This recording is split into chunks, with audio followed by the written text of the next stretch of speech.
check two.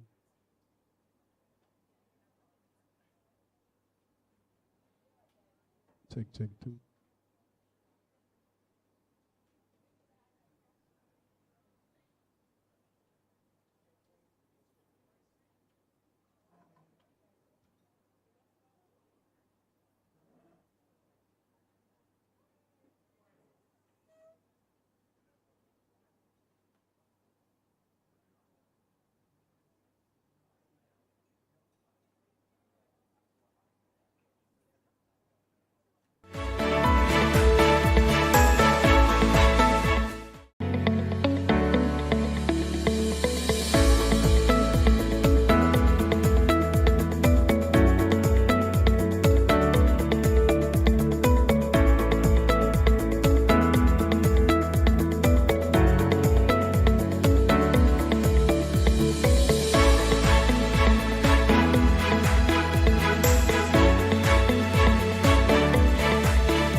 Please be seated. Mrs. Dion Jennings, Permanent Secretary of the Ministry of Labor and Social Security. Mr. Omar Azan, Chairman of the Jamaica Productivity Centre. Mrs. Tamar Nelson, Chief Technical Director at the Jamaica Productivity Centre. Mr. Maru Mayaki, Google Public Sector at in the Caribbean.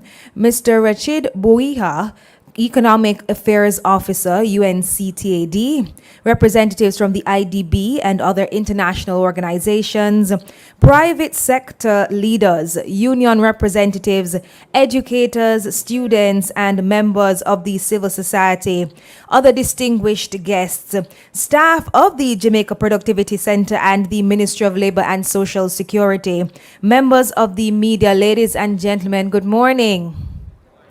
No man, you can give me a better good morning than that. Let's go again. Good morning, ladies and gentlemen. I want to officially welcome you to the Ministry of Labour and Social Security's Jamaica Productivity Centre Productivity Forum 2025. How are you feeling this morning? You feeling good? You feeling refreshed? Yes? I know we're starting a little late, just a little late this morning. I do want to sincerely apologize, but we had some refreshments for you to get things started. And of course, you know, they said that you can't focus when you're hungry sometimes. So we made sure that, you know, you were fed before we started so that we can get, you know, the most productive side of you out this morning.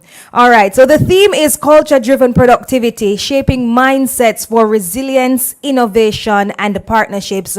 And we are thrilled to have all of you here in person and online, professionals, policymakers, unions, and innovators alike gathered here with a shared mission to explore how culture, mindset, and collaboration drive real productivity and build resilience of our nation, institutions, and workplaces. And if I did not introduce myself, my name is Talia Suarez Brown, and I will be your moderator for today's proceedings. So before we get into things, I want to ask you a question. If you could add 1 hour, right, an extra hour in your day, what would you spend it on? What's that? Sleep, okay. I heard rest. Anybody said work? I saw somebody shake their head. They said, How about personal growth? Yes, right? Family maybe? Yes. What's that? Visioning, all right? So I'm loving the responses so far. And what I want you to do, I want you to turn to someone you've possibly never spoken to before. And even if you've met them this morning, I want you to ask them quickly, what's one thing you do to stay productive? Because, of course, you know, the more productive you are, the more things you get done within a certain time. Right? And if you'd like to share your answer with the person, for my viewers online, I want to invite you to drop those responses in the chat. Let us know what's one thing you do to stay productive. Anybody want to share their responses with me quickly? Yes? Oh, you put the phone down, you put the phone away, all right? You have a special allotted time for your cell phone, right? And the social media. Let me hear you. What else? Some persons pray because you need to pray to start the day sometimes. Do you agree with me? Yes. Especially when you're going to make those big decisions and those meetings. Sometimes you need to say an extra prayer and say, Jesus, take the case and give me the pillow. All right. What else do we do to stay productive? Organize. You stay organized. You watch the clock sometimes, right? Some persons exercise as well. So we're going to be touching on a number of different things today, ladies and gentlemen, because when we're talking about productivity, it's not just about numbers or deadlines or outputs. It's about the way we think sometimes, you know. It's the values we live by as well. and the culture we create in our workplaces and spaces and communities, and we're going to be addressing that as well. So we're going to be having giveaways throughout the day, so we want you to stick and stay whether you are online or right here in person, and there will be a grand giveaway at the end of the forum courtesy of Sherwin Williams. Yes, but you will have to pay attention throughout the day, all right?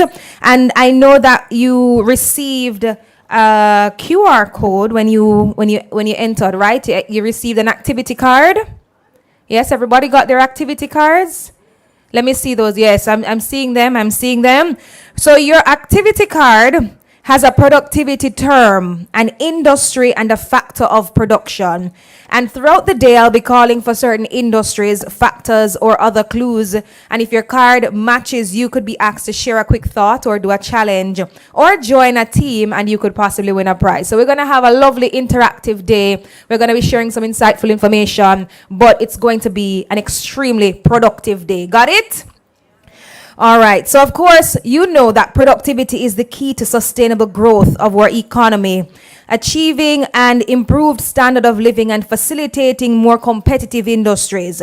And productivity primarily speaks to how efficiently we use our resources. In other words, it is the rate at which we produce given a certain number of inputs. And the rate can be measured in terms of quantity, quality, or value. Now, of course, we are in Jamaica, and it is only fitting for us to start any proceedings with a word of prayer. So at this time, ladies and gentlemen, I'd like to invite Mrs. Colette Barham to conduct prayer and bless our proceedings today. Please put your hands together for her.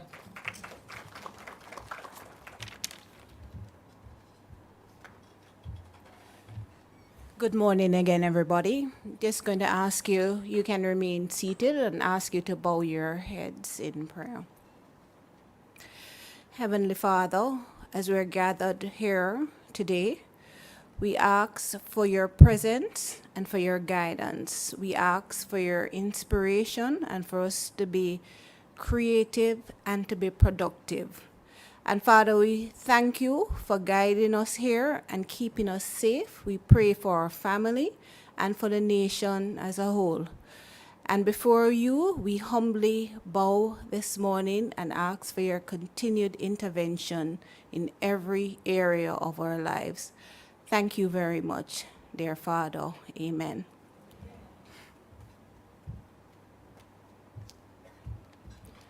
Thank you so much, Mrs. Barham. Now, to kickstart our proceedings and greet us this morning, let's put our hands together for our permanent secretary, ladies and gentlemen, Mrs. Dion Jennings, to bring official greetings. Please make her feel welcome. Thank you so much, Madam Chairperson. Honorable Colonel Charles Jr., MP, JP, Minister of Labour and Social Security, Mr. Omar Azan, Chairman of the Jamaica Productivity Centre and members of the Board of the Jamaica Productivity Centre, Mrs. Tamar Nelson, Chief Technical Director at the Jamaica Productivity Centre, Mr. Mauro Miyake, Google Public Sector Caribbean, Mr. Benny Salo, Economic Affairs Officer for UNCTAD, media, ladies and gentlemen, and those who are online, good morning and greetings and welcome. Welcome to the Productivity Forum and launch of the Productivity Toolkits. Productivity is never an accident. It is always the result of a commitment to excellence, intelligent and smart planning, and focused effort. That was adapted from Paul Mayer. It is both an honor and a privilege to welcome you to this Productivity Forum hosted by the Jamaica Productivity Centre and the Ministry of Labour and Social Security, and welcome you to join us for this official launch of the Productivity Toolkits. Today we are gathered here not merely as attendees, but as participants and collaborators in a critical national mission to strengthen, to embed, and to embrace a culture of productivity across Jamaica. This year's theme, Culture-Driven Productivity, Shaping Mindsets for Resilience, Innovation, and Partnerships, goes to the very core of that mission. The theme is action-focused. It is to energize us this morning and beyond. It is to reinforce that productivity thrives when culture and mindset turn ideas into impactful execution. It reminds us that real productivity is not just about output and how much we are churning out, because I know we are all working hard, but we are also working smarter. It is also about mindset, smart and intelligent planning, visioning, forward thinking, adaptable mental habits, and about embracing accountability, ensuring that our resources are efficiently used in executing our tasks and activities. It's also about pursuing excellence and building strong and forward-looking partnerships. The culture-driven focus promotes commitment to excellence that reflects shared organizational values. And this cultural shift is essential as it values and promotes us in unlocking innovation and promoting the partnerships that are necessary in achieving sustained productivity.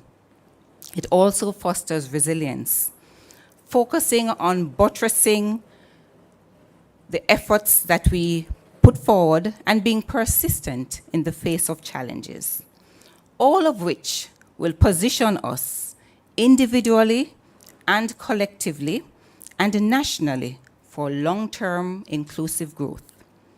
Jamaica's record high employment levels and the steady reduction in poverty is commendable and should be celebrated.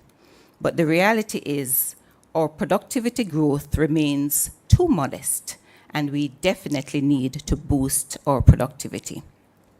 So this is why we're gathered here today, to launch our productivity toolkits. These are not just theoretical frameworks, but they are practical, user-friendly tools tailored for students at all levels, basic, primary, and tertiary, businesses, and public sector institutions. The toolkits offer a clear productivity scoring system that enables all users to measure where they are, to identify areas for growth and improvement, and to take the concrete steps to improve performance.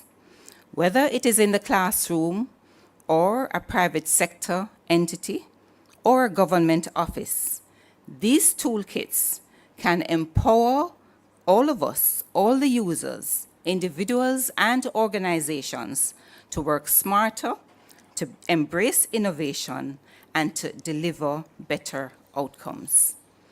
I encourage you today to make the most of the discussions, the deliberations, and the demonstration of the toolkits, and also to ensure that you use it, you share it with a friend, you share it with your children, because we need to start from early to engender the value and to engender the concept of productivity in not just our families, but in our organizations, both public and private, and also nationally. So you're going to share your experiences, you're going to challenge conventional thinking, you're going to explore bold, innovative ideas that can help Jamaica to become even more competitive, more efficient, and better prepared for the future. So today we're going to commit to this cultural transformation in our mindsets, in our behavior, and in our practice, so we can create a Jamaica where productivity is not just a vision, but a national standard we all live by.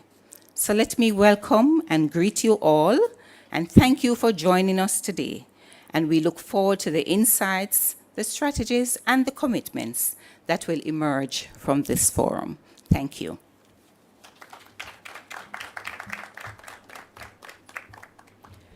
Thank you to our Permanent Secretary, Mrs. Dion Jennings. And as she mentioned, today we're not just here to talk about productivity. We are here to shift mindsets, strengthen collaborations, and set the stage for a Jamaica that works smarter and moves forward together. So thank you so much, Mrs. Jennings. So now it's time to hear from the board of the Jamaica Productivity Centre Advisory Board, So to bring us an overview, ladies and gentlemen, please put your hands together for Mr. Omar Azan.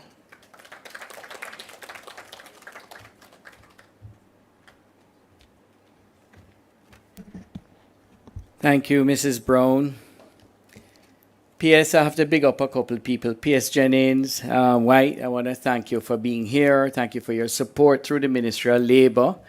And also tomorrow, our CTD for the Jamaica Productivity Centre, to the entire team of JPC and the Ministry of Labour, I want to thank you all, because this, I think, is a very important aspect of the Ministry of Labour and the JPC to moving Jamaica to a different level. And I want to welcome all of you this morning, my board members that are here, say Mr. Budan, our testimonial people that are here from the manufacturing and different sectors of Jamaica that have done this and are improving and moving from small, medium to large. I mean, I can big up my friend Munsi at Home Choice. I knew her when she just started business, but working at it to get their productivity and using their equipment, their raw materials without having too much waste and getting the best out of everything, including their labor force. It is my great honor to welcome all to this inspiring gathering at the Jamaica Productive Centre today. As we explore the theme, cultural-driven productivity, shaping mindsets for resilience, innovation, and partnership, we work together to get this going. At the heart of the discussion lies the recognition that productivity is not just about process or technology. I just don't want to just look at all numbers, but it's fundamentally rooted in our culture and mindset. A resilient, innovative, and collaborative culture empowers us to overcome challenges, seize new opportunities, and drive sustainable growth. Over the next few hours, we will delve into how cultivating the right attitudes and values can transform our workplace and communities and country as a whole. I know Mr. Budan has a big value and attitudes thing, and his value and attitudes program that he's about to launch or to push in Jamaica is going to make a big difference from our little children right up to the grandparents that are out there. What I'll say is I want to big up the entire team of the JPC for this toolkit, because what it is not just about talking, as P.S. Jennings said, but it's literally putting the boots on the ground to get things going. We will hear inspiring insights on fostering and embracing innovation as a cultural norm and forging meaningful partnerships that amplify our collective efforts. Let us remember that shaping positive mindsets is a shared journey, one that requires commitment, openness, and a shared vision for a prosperous Jamaica. Together, through cultural-driven initiatives, we can unlock the full potential of our people and our companies or organizations, including government. Thank you all for your dedication and participation, and I look forward to the meaningful conversations and collaborations ahead. Ladies and gentlemen, welcome, and I want us to all commit to this. And P.S. Jennings, if Minister and the team at the Ministry of Labour can really adopt productivity as their main mantra through the Ministry of Labour, the final Jamaica would look totally different. Our companies, our government offices, our children, our people, the way we do things, being on time, everything would change. And I'm really imploring and pushing and I'm committed to helping in whatever way. But if we can really put our mindsets, like what other countries like Japan and Singapore have done, to move forward, I'm going to pressure Minister to find funding, and really we work on things where we get help from outside to really push our productivity. Because think of it, if we are a productive nation, can you imagine the investors that want to invest in Jamaica? If we're a productive nation, can you imagine the salary structures that Jamaica would have differently than what we currently have now, right? These are things that we need to push on to really, or competitiveness when we export. Munsi, if your productivity levels doubled up, can you imagine how well your products would do on the export sphere and the international communities? So I'm imploring Minister and his ministry and Jamaica to come together to push productivity, get the mindsets, get the culture going to do what we need to do to grow this nation. Thank you so much.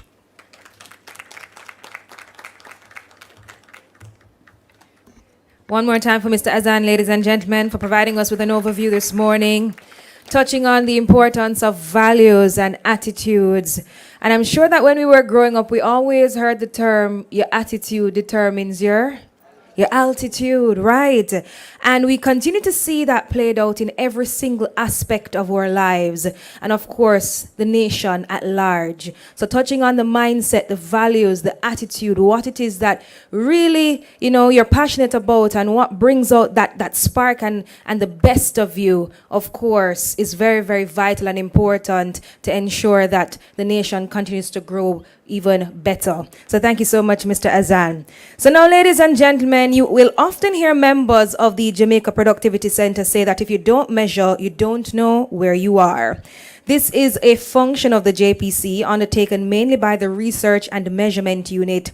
And today we're going to be hearing a little bit about our productivity updates. So let's welcome Stephen Alexander Smith, Research Officer in the unit, who will be giving us some measurements so we know how we size up. Please put your hands together for him. Make him feel welcome.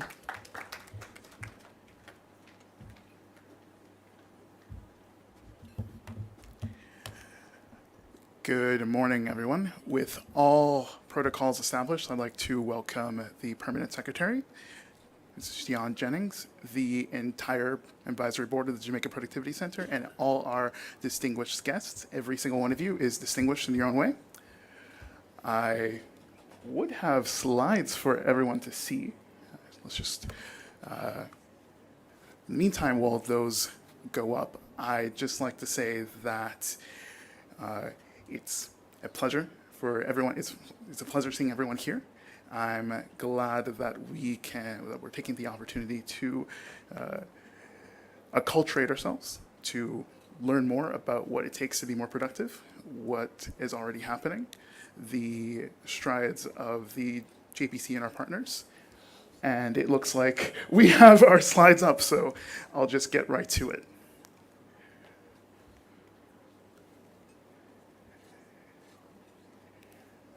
Great.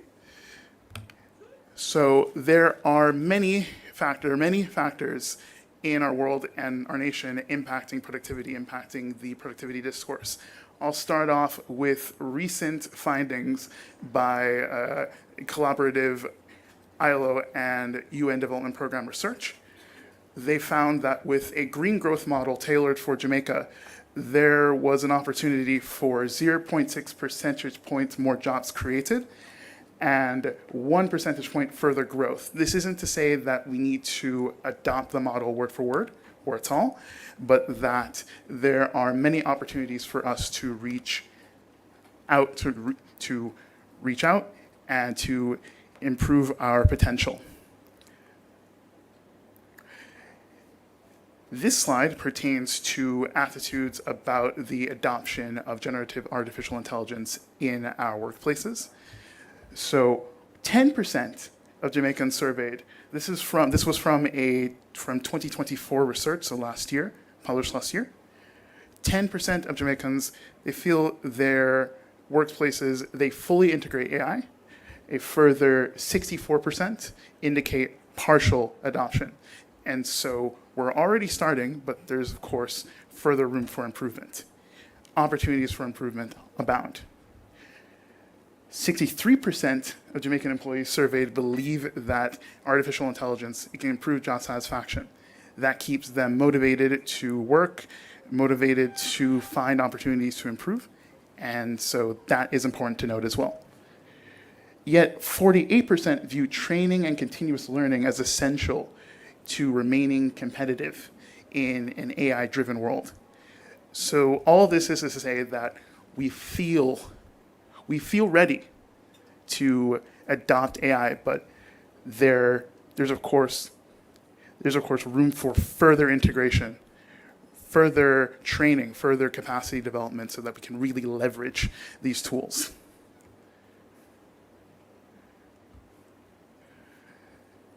Now on to where we stand on the world stage. On the left, you'll see a number of countries listed based on the GDP per hour worked. That is the gross domestic product for every hour worked in each economy. All the way at the bottom is Jamaica at $9 per hour worked. Our major trade partners, they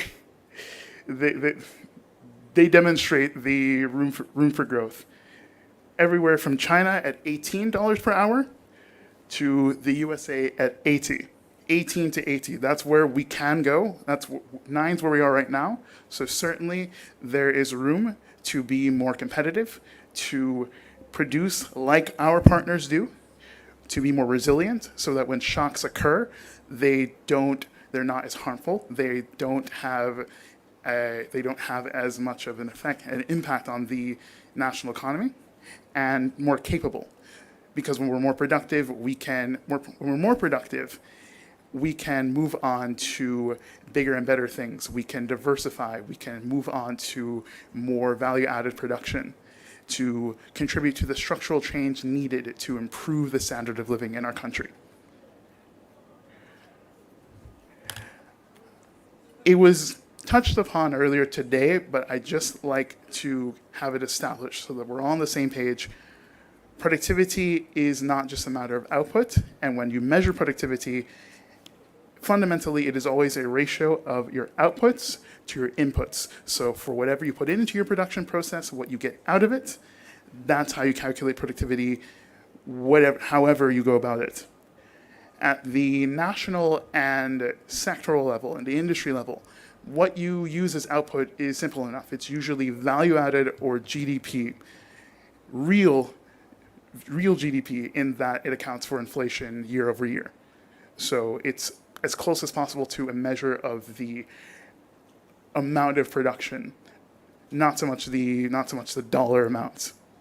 The input now, that depends on what factor you're focusing on.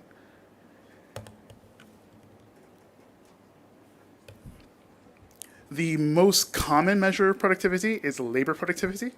You can measure this in terms of output per worker, which the JPC has done consistently throughout its years. Output per job, which is another measure to consider since some employees, they work more than one job every week. And then output per hour, which is the ideal measure. The JPC has taken on some output per hour measures recently. You'll see that later in the presentation. And so that's what I'll focus on today, but that's just one measure of productivity. You also have capital productivity, which accounts for the economic growth attributable to every dollar invested in anything, any fixed capital formation, any investment, including ICT, including artificial intelligence. So that we'll see more of that today and in the coming years as AI rolls out.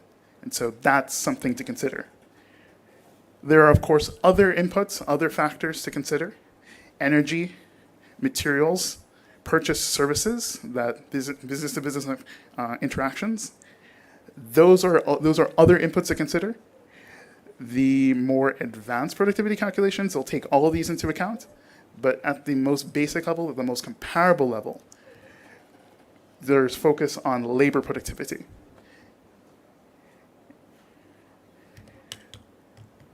We already have data available for how productivity improved in the first quarter of this year, that is the January to March quarter of 2025.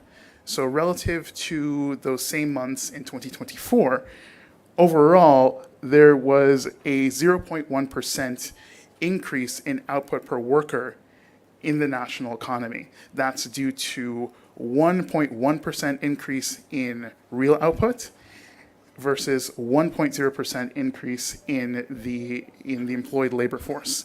So because output outpaced employment growth, there was an improvement in output per worker, or an increase in output per worker.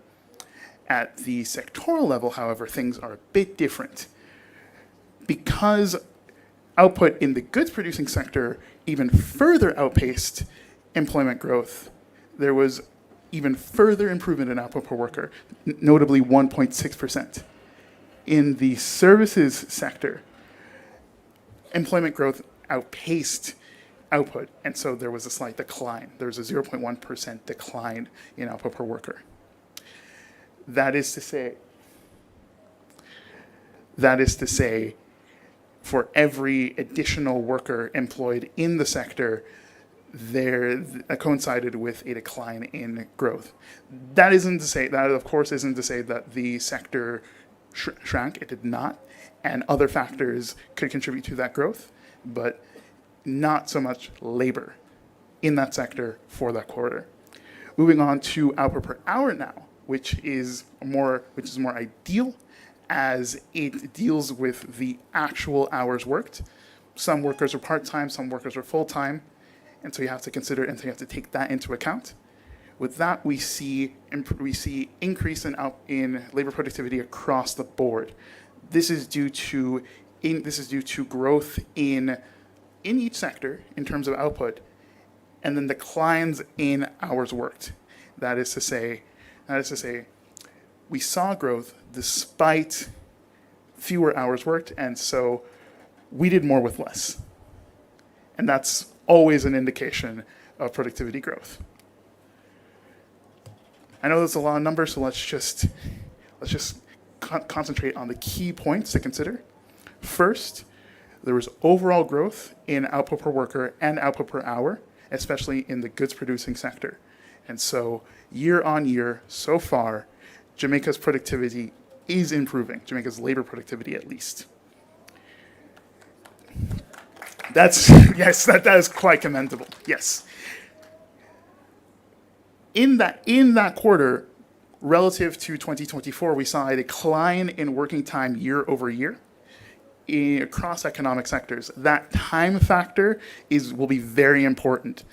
So, and I'll address it later in the presentation. Both of these combined, they indicate that our economy is more efficient, and so there's more potential to earn, to save, and to invest. With that increased capacity, that increased labor productivity, workers can demand better and greater compensation. Investors, they can expect greater returns, and all else held equal, consumers can expect lower prices, or prices to not skyrocket, as businesses, they have room to lower their prices, keep them from going up as their costs go down.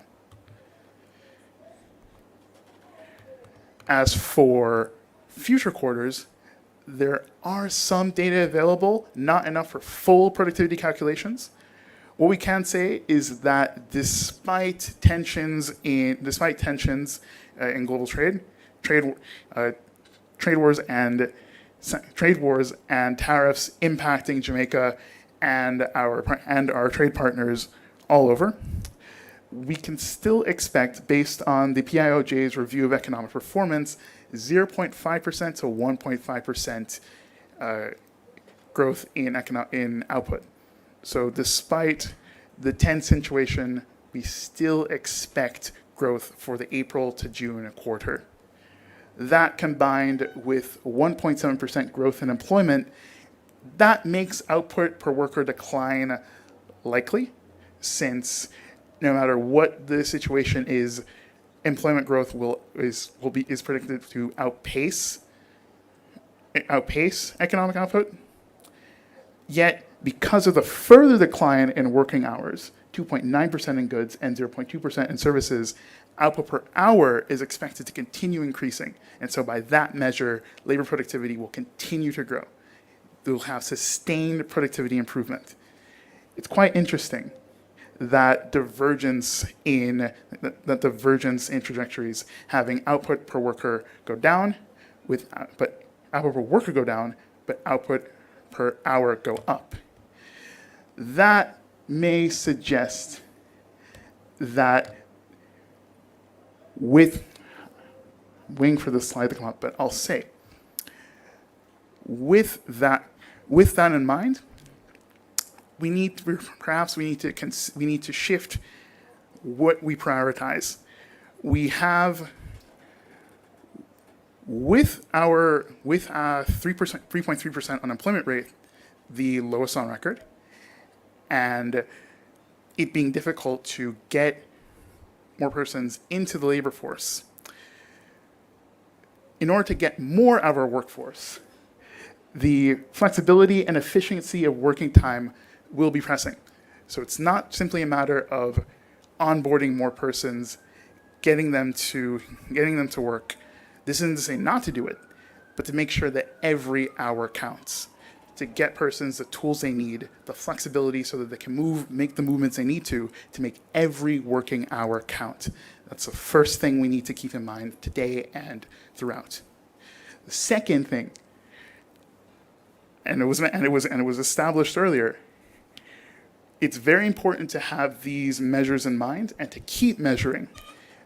For us at the JPC and for all businesses and public sector entities, because if you don't measure, you won't know where you are.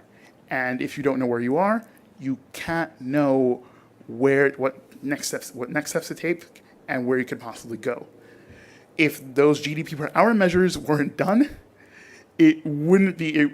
I would have no idea what sort of productivity was possible and where we could go.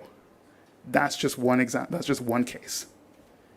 And the last thing, and I hope we all have the opportunity to do this today. These numbers are great, but to keep seeing them, to keep seeing improvement, it will require a fundamental change in our mindsets, in our culture. It will take acculturation of productivity, because, of course, it's not just about improving your processes every single time. It's about getting in a frame of mind to look for opportunities to do so. I've taken up quite a bit of your time. There are lots of other presentations, and I'm sure you'll get value out of all of them. So I'd just like to thank you for your time and your attention today so far. You can contact us in various ways: email, phone, our website, our socials. I'd just like to point out our session evaluation.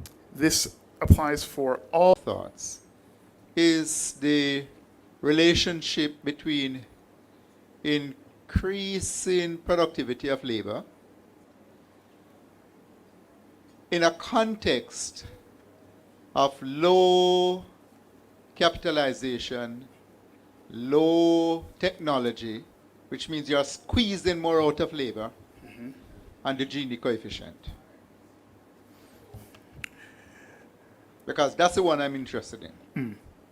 How much is the quality of life of average people improving? Thank you. I'd say, well, I don't want to answer too authoritatively because I don't have the numbers, I don't have the statistics to directly answer that question. But what I can say is that beyond capitalization, there are other factors to consider.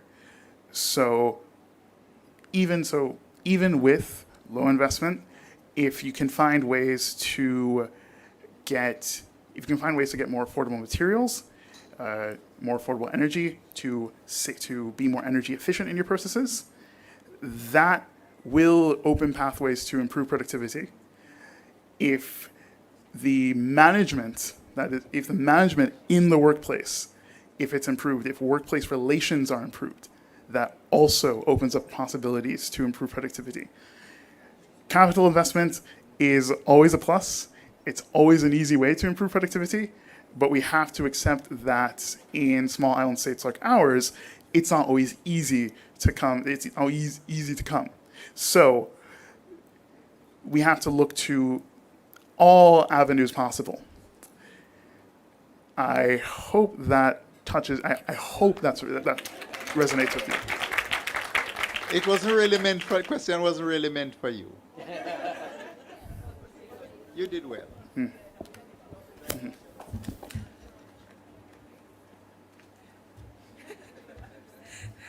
One more time for Stephen, ladies and gentlemen. Stephen, are you okay? Stephen, you answered that question tremendously, though. And I love the fact that he pointed out, I do not have the statistics. However, speaking from my experience and my research and what I do know, I can tell you this. So thank you so much, Stephen. All righty. So today we are talking about culture-driven productivity, and our productivity is driven not only by our physical tools, but also by how we feel sometimes, right? You can agree to that? So up next, we have a special treat for you. Our next presenter, he doesn't speak just by, speaking. He paints pictures with his words. So ladies and gentlemen, let's welcome poet Corey Rhymes. Put your hands together for him.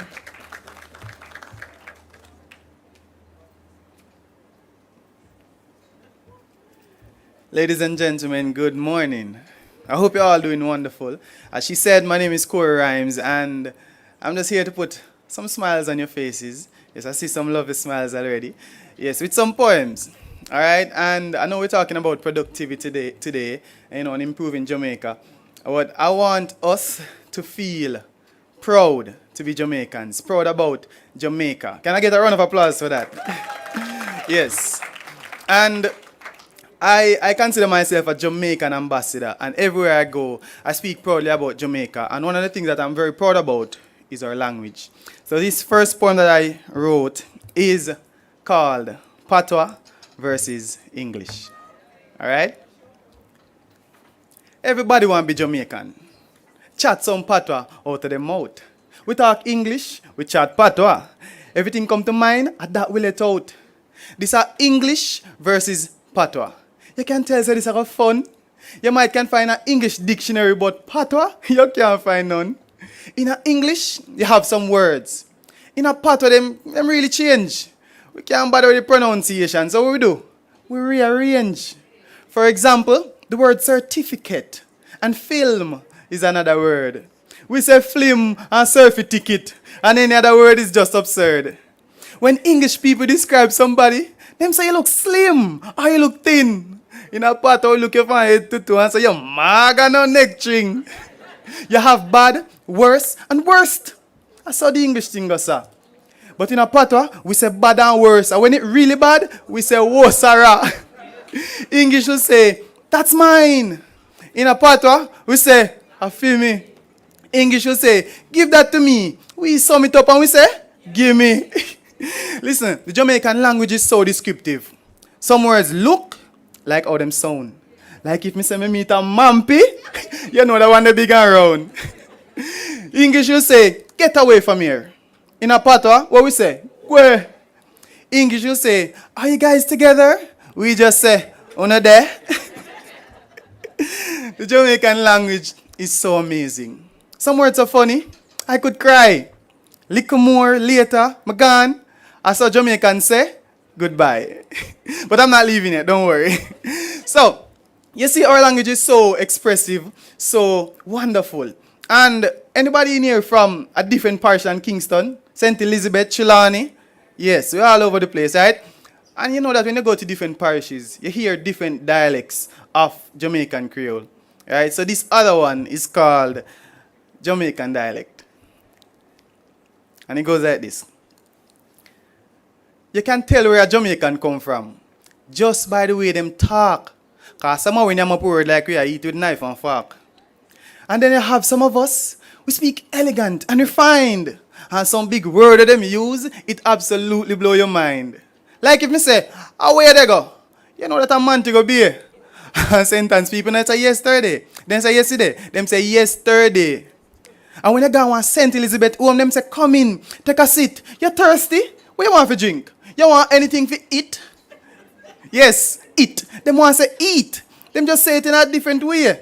Like St. Elizabeth people tell about them latrine. Where you do? Where they do? That a man to go be.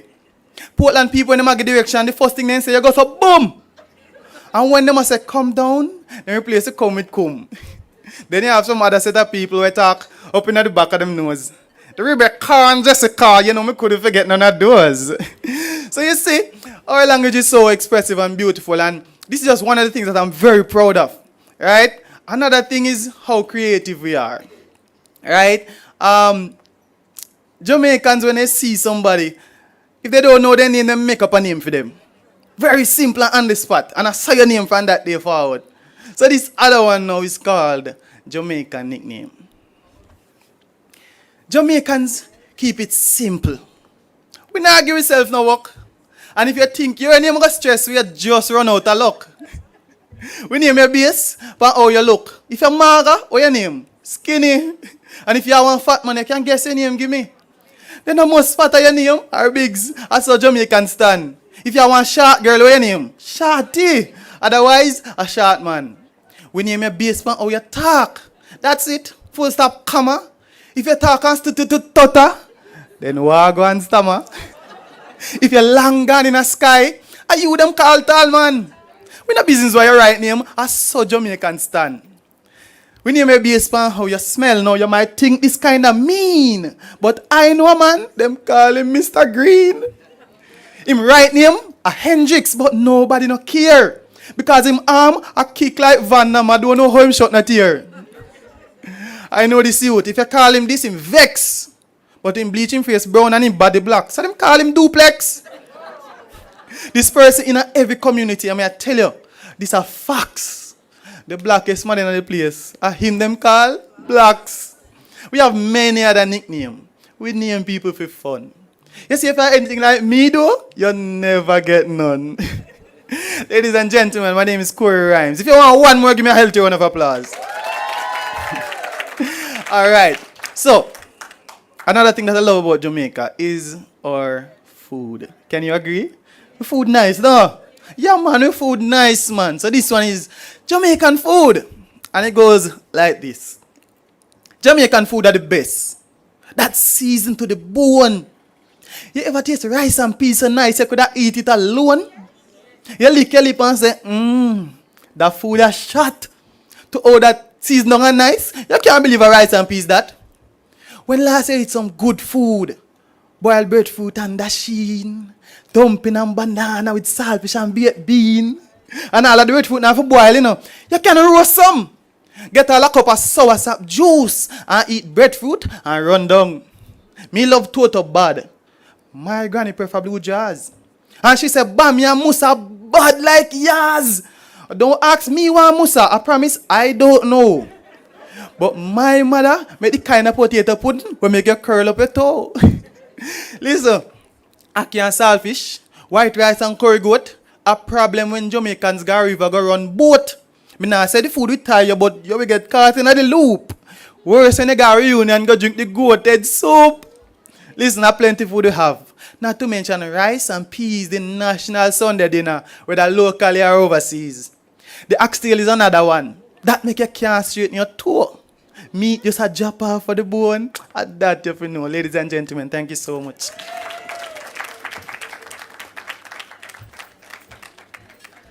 One more time for Corey Rhymes, ladies and gentlemen. Creative, cultural, comical, so enjoyable. Thank you so much, Corey. And I'm sure that you can see that culture is more than just tradition, right? It's really about, representing our identity and those experiences that help to shape us and make us who we are. And sometimes, yes, we do have our culture right here in Jamaica, but you can tell that, guess what? Based on location, your culture might shift a little bit based on how you speak, how you approach people, the food that you enjoy to, and how you enjoy those kinds of foods. So thank you so much, Corey, for highlighting that. I'm going to give you a new slogan, right? Culture, well, creative, cultural, and comical. And you can change the C to K, right? How that sound, all right? There we go. All right, Corey. So now, ladies and gentlemen, we are going to move into a few of our testimonials. And we have a number of persons who have been working with the JPC, and how the JPC has actually helped them with efficiency within their companies and within their organizations. So our first testimonial will be coming from Home Choice Enterprise Limited. And let me tell you a little bit about them. Founder and CEO, Miss Karima Munsi of Home Choice Enterprise Limited, and Vice President of the Jamaica Manufacturers and Exporters Association. Now, Home Choice is a Jamaican food manufacturing company best known for its signature pepper shrimp. Starting with just $50 and a vision, Karima turned a small idea into a household brand, now carried in over 3,000 stores locally in the US, the UK, and Canada. I think that deserves a round of applause. A proud Jamaican Muslim whose ancestors came here over 180 years ago, Karima built her business on the principles of, and let me say that again, the principles, right, of faith, hard work, and self-reliance. She launched Home Choice without loans, relying instead on reinvestment, community-based partnerships, and disciplined savings. From her early days selling handmade jewelry and pot hangers to walking miles with a knapsack filled with shrimp, she has navigated decades of challenges including theft, larger companies benchmarking her products, and supply chain issues, all while expanding her product line to include lime juice, ginger extract, sorrel extract, and ginger beverages, just to name a few.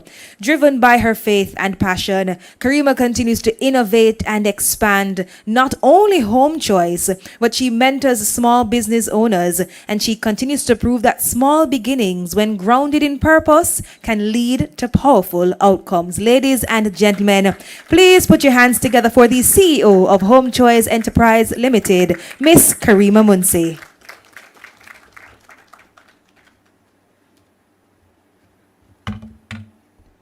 Thank you, everyone. I was hoping they would put me after Corey Rhymes, so I could just follow some of the things he said. First of all, I'm Jamaican. I'm glad you spoke about that. I wear Jamaican colors. I wear Jamaican colors because I'm proud to be Jamaican. I also taught Jamaican. Like if I go abroad, I just make sure to talk the raw part. I'm saying, you're Jamaican, are you from, where you from? You from India or somewhere? I say, yes, my four parents arrived in Jamaica 180 years ago. So just to let all know, don't bother ask me how long you're there. I'm there like 180 years ago. So, right. So I'm happy to be here because JPC came to my factory in 2023, and at that time we were much smaller than where we were today, and some of the recommendations made by them was helpful for us. The team was professional and provided some actionable recommendations to strengthen our operations. I was pleased that they recognized the strong systems that we already had in place, such as HACCP certification, quality controls, and preventative maintenance plans. Their suggestions has inspired us to take our operation even further. We are currently exploring the development of formal energy management strategy system, implementing technology upgrade, and putting in place more HR system for performance appraisals to boost the workforce productivity. We have also been working on improving waste management and investing in grey water systems, so we'll be able to use that back for production on the facility. strengthening our workforce by bringing in skilled professionals. So we recently brought in a CFO last year, and we are going with more corporate governance. Consultants in various areas, especially in our quality assurance systems and security. The JPC assessment gave us a clear forward path, and we have actively implemented many of their recommendations. We recently received I'll show you. We recently received the MA Awards, Jamaica Productivity Award, and this was for the MSME sector. In 2024, we moved from MSME to large company, and we are hoping that the JPC will award us for our large company. I'm going to take off my Home Choice hat now and put on my JMEA hat. So, or scarf, as you may think. I believe that the JPC should pay more attention to the micro companies, micro and small companies, because when I was really small, like 4 or 5 employees, we didn't have any highlights from any government agencies. It's not until we start to overperform then we started getting a lot of companies interested in our growth. So I really believe that the micro enterprise need that. They need to. You can visit the JMEA. You can contact me to find out who are the members that actually need this growth. So basically, we continue to build Jamaica and continue to build the Jamaican dream. And I'm going to do a campaign on building the Jamaican dream because we need to build the Jamaican dream. Thank you very much.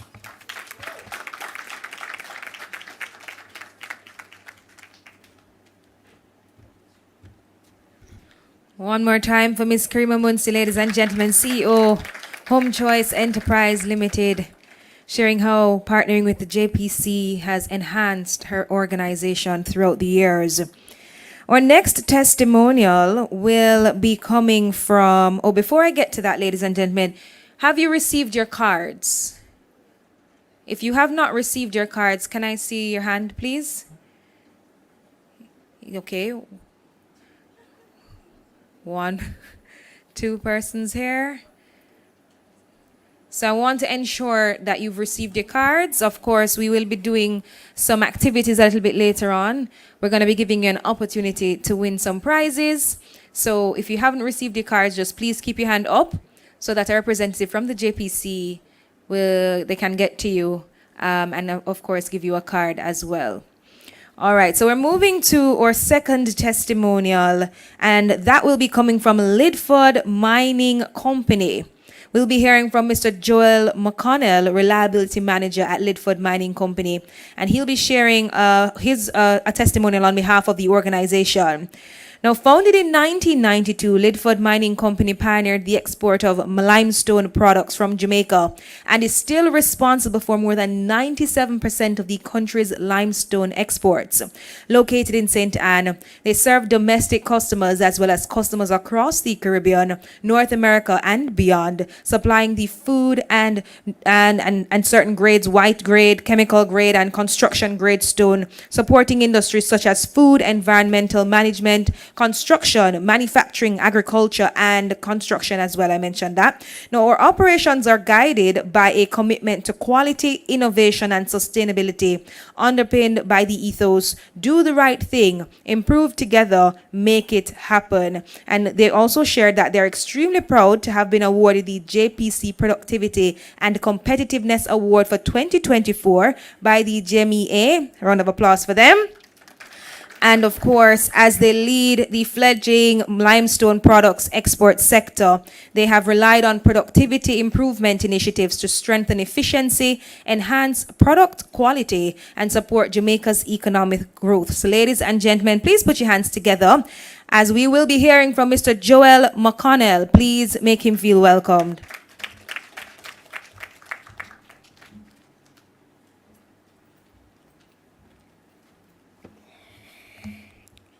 Good morning, everyone. All protocols observed.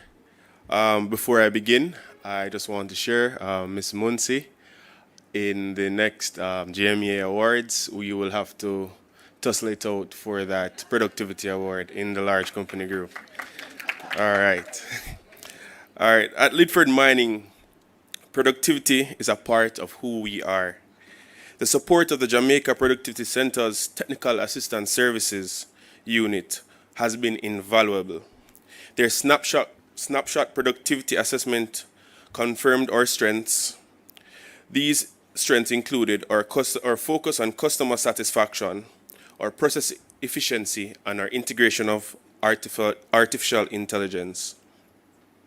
We've used the JPC's recommendations to inform key strategic initiatives, including the movement into ISO certification, data capture processes, process automation, and predictive maintenance.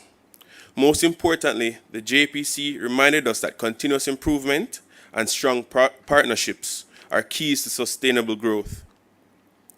We're proud of what we have achieved and excited about where we are going, always striving to do the right thing, improve together, and make it happen. Now, the JPC audit broke down the path towards better productivity. It broke it down into 9 different areas. I won't share on all 9 areas, but I'll share on a few that really impacted our business. Number 1 being customer satisfaction. Now, if your customers aren't satisfied, it doesn't make sense. Companies in Jamaica produce to make customers satisfied. So some things that they had shared with us or recommended to us is to increase our sales pipeline and our customer engagement. What we understood from that and what we did after that recommendation was to implement regular sales meetings and implement an account manager system. Through this, we have increased our local sales in construction grade material and in what we'd like to call grounded calcium carbonate. So that shores up a definite pipeline for us. This also has driven us to seek ISO 9001:2015 certification. So we're currently in the process of becoming ISO certified. Secondly, process optimization. Now, over the years, we understand that everything can be improved. And when I joined Lidford Mining, we had taken a big turn into looking more at data-driven strategies. One thing that came out is our use of energy, our use of people, and this translates into process optimization. One big step that we have taken in the last 18 months was to purchase what we call a surface miner, which has transformed our mining practices. It has reduced the need for machines, it reduced the need for fuel, and has 7x our productive capabilities in terms of mining. This now makes it even better for us to sell on the international market because it cuts what we call our costs per ton and has helped us now to become a very productive partner for our overseas customers. Another facet in which the JPC has aided us is in our maintenance strategy. When I'm reliability manager, I'm responsible for maintenance. Since I've been here, we have transformed our maintenance strategy, moving from corrective maintenance to predictive maintenance. Now, what that takes is to look at maintenance in terms of the data that you receive from your technicians, what is going wrong, and look at the broad systems as to how we can fix these problems. So one thing that they have recommended to us, and we were actually in the implementation phase, was the use of a computerized maintenance management system. We actually employ a system called Demo. If you guys want a recommendation, you can come to me. And it has helped us significantly in terms of organizing what we do as a maintenance team, tracking our preventive maintenance, and implementing any fixes that we see from our, for example, our root cause analysis. Lastly, they have helped us to inform, or have helped us to shape our technology strategy. Now, I can confidently say that many processes in our company have become more efficient due to the integration of artificial intelligence, especially in our HR department, in our production department, in our inventory department. We have used AI to solve many different tasks in terms of what is the most productive, the most efficient way, to sorry, I don't remember exactly, but the most efficient way to distribute parts and to create our critical spare parts list. So we took on a project to basically create many different critical spare parts lists for different groups of equipments, and AI was at the forefront of this. We got all this data from recent jobs, and we put it into AI and we asked the AI, based on this list and based on the manuals that we have also put in, what are the critical spares? And the AI was able to tell us in sheets, in Excel sheets, that these are the critical spares that you need to get for these equipment. So AI has been very monumental in this process. Now, as I said earlier, we had won the JMA Productivity Award for large companies last year, and this has propelled us with confidence to further improve our systems, further go out and say, we are Lidford Mining, we're a Jamaican company, and we can compete with the best in the world. Now, this morning I was listening to a radio broadcast, and it shared a snippet from one of the Prime Minister's recent speeches. He was speaking about labor and unemployment, and he said that currently we're almost at full work. The entire workforce is full. And what this does, these high levels of employment for an extended period of time, for 10 years, 15 years, it helps people to be able to purchase assets, helps improve GDP. People can save money and put towards a future and break the curse of intergenerational poverty. Right? So productivity is something that each and every one of us has to be responsible for, to ensure that we get the most out of our workforce and we keep our workforce employed. Now, I'll just leave us with this. Nations with higher productivity normally have a higher GDP and helps the country to become much richer and able to sustain their citizens. Thank you.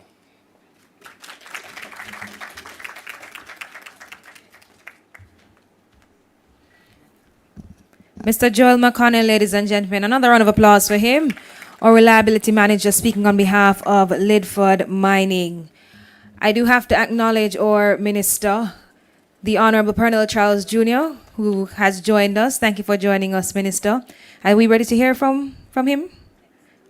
Okay. All right. We're going to give him a few more minutes, but we have one more testimonial, ladies and gentlemen, and we will now be hearing from the National Housing Trust. The NHT is the leading housing finance institution in Jamaica. Established in 1976, the NHT is dedicated to increasing the country's housing stock and promoting home ownership. Now, it accomplishes this by investing contributions into the development of affordable housing, financing solutions, enhancing building systems, and improving efficiency within the industry. The trust provides low interest, flexible loans for building, buying or improving homes, as well as for installing renewable energy systems. It also supports vulnerable contributors through grants, subsidies, and special assistance programs to meet their housing needs. Guided by its mission and a strong commitment to nation building, the NHT plays a pivotal role in transforming communities, shaping national policy, and empowering thousands of Jamaicans on their home ownership journey. So, ladies and gentlemen, please let's put our hands together for Dr. Laney Oakley Williams, Senior General Manager at the NHT, and she will be sharing the testimonial for the trust. Please make her feel welcomed.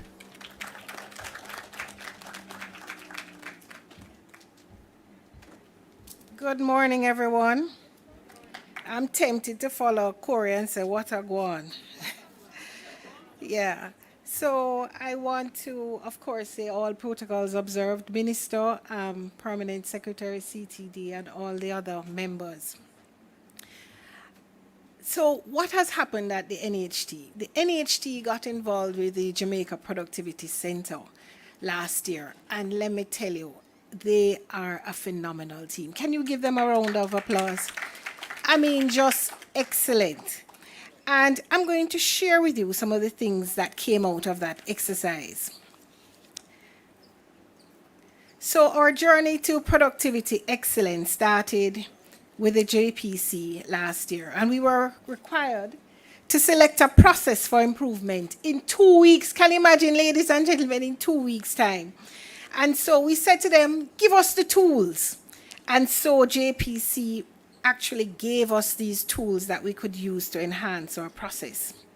And the process that we selected was our special assistance program.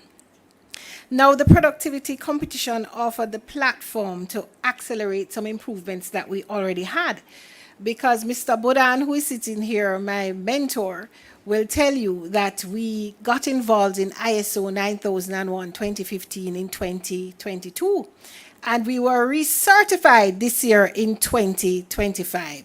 So yes, thank you. And this was as a result of working with the Bureau of Standards, working with Mr. Bodan, working with our consultant, Dr. Jajo. Now, Sir Azan, we were always looking at improvement, because we had in fact won several customer service competitions, but we didn't want to become complacent. So during COVID, when everybody was afraid, you remember COVID? We decided to take on ISO 9001-2015, and we were successful. So we selected the special assistance program, and this program is really about mortgagors who are going through hardships. Anybody know about hardships? So you may have someone who was working and then they're not working anymore, or they have reduced hours, or they're having a health issue and they can't pay their mortgage. And so we wanted to help these persons who want to retain their homes by providing assistance. Now, this program is very customer oriented, and it's aligned to our desire to provide housing security. And of course, can't sit down without saying it's also part of Clause 10, Mr. Buran, improvement for the ISO 9001-2015, that standard. Now, what was the role of the Jamaica Productivity Centre? First thing they did, they give us a quiz. Can you imagine? So we had a pre-assessment where they came in and they looked at this particular process that we had selected, and then they gave us guidance. They helped us to see what are the things that we're doing good, and then the things that we need to improve. And I'm telling you, Shanique and Jonathan, they were very critical. They never just come and just say, boy, oh, you're doing good, good, good. No, they said this needs to improve, and this is how you can improve it. These are the tools. So can we give a round of applause to Jonathan and Shanique and the rest of the team? So the model they gave us looked at several areas, and the first area we want to look at is visual management systems. So we created a flyer and we placed it in 13 different locations island-wide. We wanted people to know about the program. If you need help, come to the NHT. We also created a special assistance tab on our website, so you can actually apply for special assistance. Prior to this, ladies and gentlemen, you had to send in a letter and, a physical form. Now you can be at the beach and apply for special assistance once there's Wi-Fi. We also put posters and dashboards, and we labeled our workstations. So when the customer comes in, they were able to see that this is where you can get assistance, and these are the types of assistance. We also looked at communication, and I want to piggyback on something that was said earlier, the whole issue of people and how staff is important in productivity and staff engagement. So the communication process flow mapped from trigger to output, and it helped the staff to understand their role in the process. We also had various feedback mechanisms because, sir, the staff know how to fix things. I'm following Corey with his patois. Is the staff know how to fix the things? Sometimes you as management sit up there in your Eiffel Tower. You have to listen to the staff. You have to hear from them. And one of the things that grounded me in this is that when I was 18, I started at Scotiabank. I was a teller. And at that time, I didn't feel like I was being heard. I was just 18. Now, that was 5 years ago. Cue for laughter. And so I recognize how important it is to hear from your staff. Right, Munzi? Right. And so we created various feedbacks, including workshops and training. And so these training sessions were geared towards resolving the gaps that we identified. We also looked at another area on the model called mistake-proofing technique. Yes. So we looked at it and said, where were the bottlenecks and how can we reduce these mistakes? We had our supervisors complete evaluation review forms, and we also had error logs. And a lot of times these error logs were a gift. Say gift. Gift. We must not look at complaints and errors as, boy, how we get it wrong, but rather as an opportunity to improve.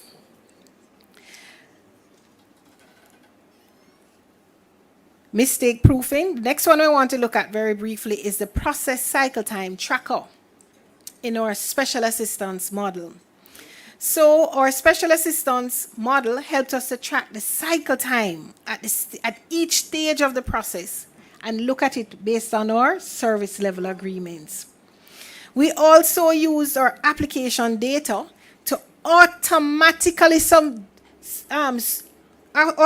select the most suitable option, because while we have a whole range of options to help our customers, depending on your specific situation, then the most suitable one would have been chosen. We also made sure that our KPIs were developed to monitor overall performance and measure customer satisfaction. So what were the improvements? Right? You won this inaugural competition. What were the improvements for this process at the NHD? Well, in just 2 weeks, we saw massive improvement. We reduced our transaction and cycle time by analyzing our workflows using the performance dashboards. Listen, we found that sometimes the applications were taking up to 60 days. Having implemented this, we have seen where in 9 days, a customer can get a response. Yes. And that to me is significant. Faster application processing and resolution for our customers that we serve. And as government entities, we are always geared to serving our customers. We also improved accuracy and reduced errors. You heard me talk about the gift, that was the error log.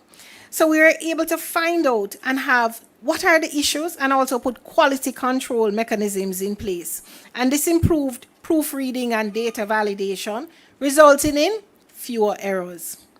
We also enhanced process efficiency. By process mapping and reviews, we identified opportunities to automate. Remember, I told you that customers can now on the beach apply for the special assistance program, and we were able to streamline the tasks. This increased productivity and allowed staff to focus on more value-added tasks rather than the repetitive routine work. We were also more data-driven because the performance tracking tool enabled the use of real-time data to select the most suitable relief option for each customer. And this improved operational efficiency as well as customer service. So here we are. Minister, you're in this picture. at our appreciation service where we were first place in the productivity competition in 2024, and these are some of the members of the team, and it was real teamwork. Shanique Robinson is here with me, and we had other persons, Dr. Susan Winter and others as well, who helped us to implement. Latoya Miles, there's so many of them. So some of you, when you leave here, you'll say, yes, that sounds good, Lainey, that NHT presentation sounds good, but what's in it for me? How can I help my helper, my gardener? What's in it for me? So what I'm saying is that if the persons that your friends and family members, if they have an issue with paying their mortgage, they can come to the National Housing Trust, or they can apply online for special assistance. And some of these include payment arrangements, moratorium, rescheduling, interest rate reductions, extension of the mortgage term, and also loan consolidation. Isn't that great? So you will be able, having left here, to say, not only did we improve, but you are able now to help persons on the road in your family who may need some assistance. Thank you, Mr. Azan, for the loan clap. But NHT is committed to improving. That's what we're here to do. How can we find options for our customers? Our last resort is to sell the property. So I want to thank the Productivity Centre, the excellent staff at the National Housing Trust who worked closely with JPC to achieve these goals. Dwayne spoke a lot about staff relations, and I'm saying yes, absolutely 100%. We have excellent staff at the NHT. So I'm going to ask some questions because we have some prizes. Who like prizes? And I know that on the toolkit and access that, provide your feedback, because the truth is this: productivity doesn't require perfection, but what it does is that bold step towards moving ahead. And today, that is why it's important for us to launch these toolkits and move ahead. We need your collective efforts, your collective input, in order to be able to continuously optimize this into building out a very comprehensive, or more comprehensive toolkit, a set of toolkits. In terms of alignment with productivity agenda, it also brings relevance to that as well. So, we're not just doing this in terms of in a silo just to say, okay, we can build a toolkit. Certainly not. Definitely, there are some key stakeholder considerations for these toolkits, naturally internal within the Jamaica Productivity Centre, and by extension, our ministry, the Ministry of Labour and Social Security. Considerations as well for GOJ pillars, and of course, in terms of the student toolkit, feedback, of course, from the Ministry of Education in terms of those key components towards driving productivity improvement in those toolkits. In terms of the services, so that is something that I want to highlight as well, that is quite important. In terms of the services that these toolkits would lead you to in terms of the Technical Assistance Services Unit, that's what TASU stands for. It is the productivity snapshot audit. I think earlier, it was mentioned that we did productivity snapshot audits within some of these organizations, and they've seen results. That is a free service that we offer to the public in terms of organization reaching out to us to basically get an overview of their operation and so on. So let's say a business or a government organization does utilize our toolkit. It gives them a score ranking in terms of bronze, gold, platinum, and so on. And then what it does is to give you an interpretation of that leads you back to the Jamaica Productivity Centre in terms of our services that we offer. So it could be a snapshot, it could be a tailored productivity workshop. So that is something certainly that we ourselves offer as a service as well. We do detailed productivity audits as well. And of course, there's a component that focuses on a custom consulting and mentorship, where over time we can, because we don't just want to come into your organization and just assess and leave. We want to ultimately see those improvements. And so that is a pathway coming out of these toolkits. Now, what are the next steps for these toolkits? So it's, as I said earlier, it's not just about showing you some fancy paper today, but the intention is to adopt a continuous improvement approach whereby we're constantly refining and improving these toolkits with your feedback, of course. And that's why we embedded elements for improvement in terms of that. Of course, this ultimately we want to get to the point where we're developing a central knowledge hub for easy access. So, for example, we're looking at stuff like additional resources such as videos, case studies that can become ultimately as a resource center. So the toolkit as it is now is in the most basic format in terms of a scorecard component where it gives you, once you've completed it, it gives you a score rating depending on your particular area and grouping. So, and of course, we want to also encourage cross-sector collaboration in terms of driving improvements. All right, so one of the things that we did, just to quickly give perspective, is to do just a quick demonstration of what it would look like to utilize the digital version of the toolkits.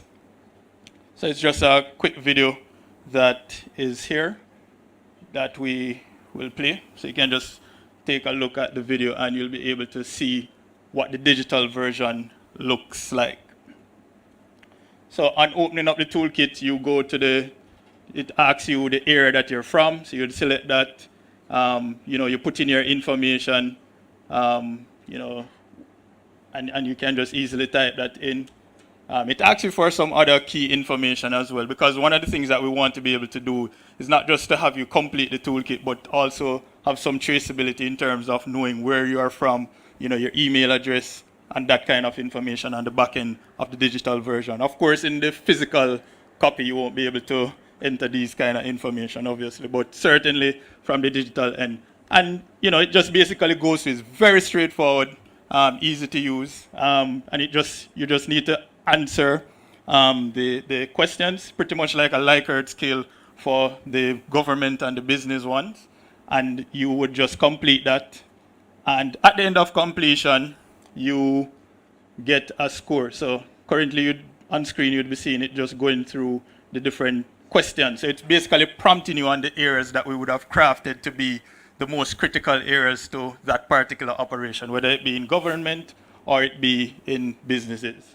Right? So, for example, this is the business one that we're looking at, which is quite similar in terms of setup to the government one. There are different areas, right? So the score comes up, congratulations, and it gives you a score. It gives you a score interpretation, and that score interpretation now tells you what exactly is your score saying and what are some of those services now that could help you to drive that improvement. So, for example, it could say you're a brand, so one of the things you should be considering is a tailored productivity workshop to help to build capacity in terms of driving the gaps and challenges that you're facing.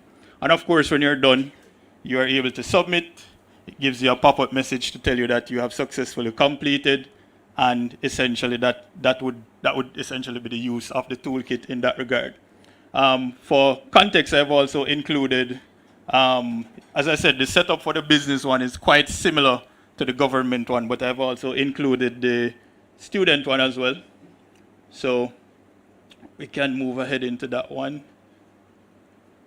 Right, so again, it takes you to the landing page. You click, you go to student.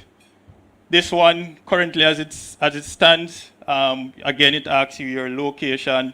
So in this case, Clarendon was selected, the three main levels. There's also inclusion and consideration for the lower level, which is kindergarten. So we'll optimize that over time, right? So it asks you your information, again, putting your key information in, and you basically move through those elements. So this one is quite simple. It asks you some key questions that were designed specifically to impact in terms of your effectiveness as you go through on your academic journey for varying levels. And like the other two toolkits, it also gives you practical steps that could be used to improve the areas that you would have given your feedback on. This one it doesn't give you bronze or silver or gold, but it gives you a score and a score interpretation in terms of those practical elements. And again, once you're complete with it, you submit, and it gives you a message indicating that you have successfully completed. That updates in our back end, and we're able to access and move ahead. So essentially, what are we sharing here today is really a step in the right direction in terms of us making it accessible for productivity to be something tangible for government, businesses, and for students. And if we're speaking about culture and we're trying to shift culture, we could look at it and say that those are three key elements that we need to consider. Of course, obviously from the educational standpoint, that is something that we have to ingrain from a very early age, this whole productivity conscious mindset. And of course, continuous stakeholder engagement. That is something that, this is not something that is a final or will ever be a final product. It will continuously evolve over time, and that's the journey of productivity. We want to ensure that we always are optimizing and improving towards the betterment of our society, betterment of our businesses, betterment of our students. And once we have accomplished ultimately that culture that we want, and we can be confident to say that we are a nation that is productive and moving in the right direction. So essentially, I want to thank you all.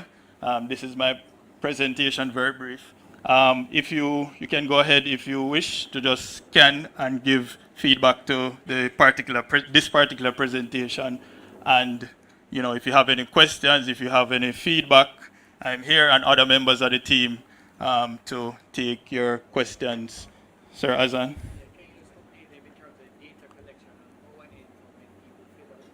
Go again, repeat. Data collection, when people fill out, we have access to see what's going on. Yeah, so I say, in terms of data collection, when people fill out, we have access to what's going on, so we can review and know where we are. Right, so that's a great point. So essentially, the data that is entered into the toolkit, we manage the back-end use of that software. So we're able to easily manage and utilize the data and manipulate and create access to that in a useful way. All right?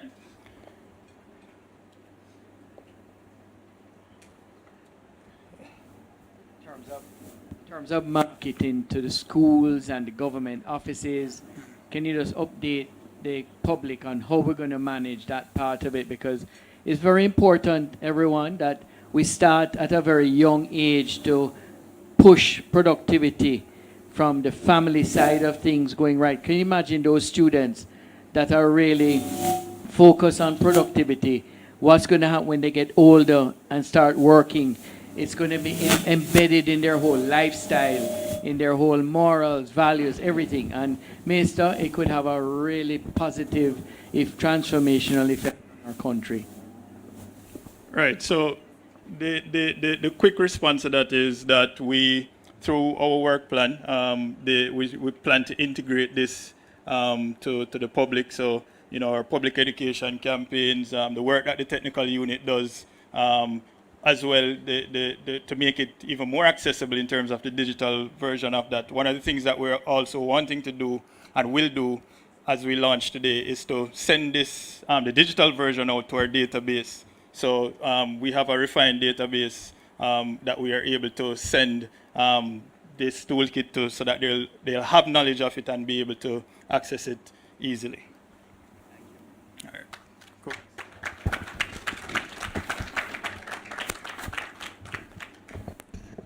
Jonathan Isaacs, ladies and gentlemen, one more time for him, please. Productivity does not require perfection, but it simply allows us to move ahead. Thank you so much, Jonathan. So we're going to keep our proceedings moving, ladies and gentlemen, and I do have a quick activity for you. So if your card is from the finance industry, please stand. Hi. Anybody else? Oh, I have a few persons, okay? I need someone to share how their term boosts productivity in finance. How your term boosts productivity in finance. It's on. You see it on the card? Yes. Yes, it's on your card. So you can share the term and tell us how it boosts productivity in finance. I'm going to select, I can select 2 persons, Tamar? Yes, 2 persons? Okay. Or I should allow you to volunteer yourselves. Yes. Who is going first? Don't all shout at me once. Yes. Yes, all I'll right. go first. All right, my term is fraud detection. So just to be concise, fraud detection will reduce wastage and improve processes massively, because if you have, for example, in 100 different applications, you have 10 or 15 of them that are fraudulent. If you're not able to detect the fraud, then you would have processed those applications and then wasted all that time and resource. So fraud detection is important. All right, give him a round of applause. I think we have a prize for you. All right, I'm going to select 2 more persons actually. Oh, come to the back for the prize. Okay, so head to the back for your prize. Okay, anybody else? All right. And please feel free to introduce yourselves. Your name, where you're coming from. Can I get a microphone to the back table, please?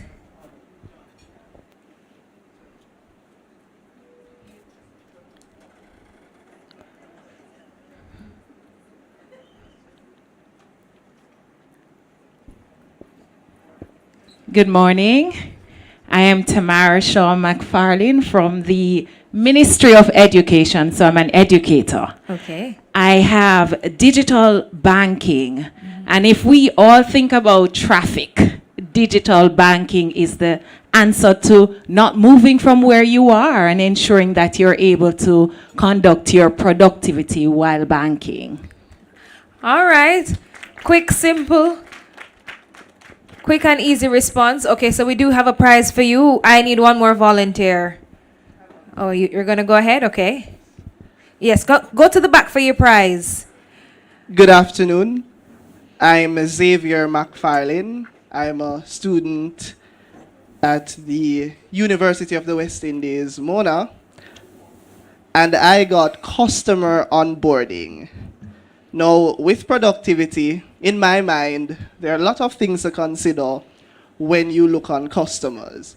But I think that key to this, or chief in this, is that your customers are your primary assessors of how productive your company is.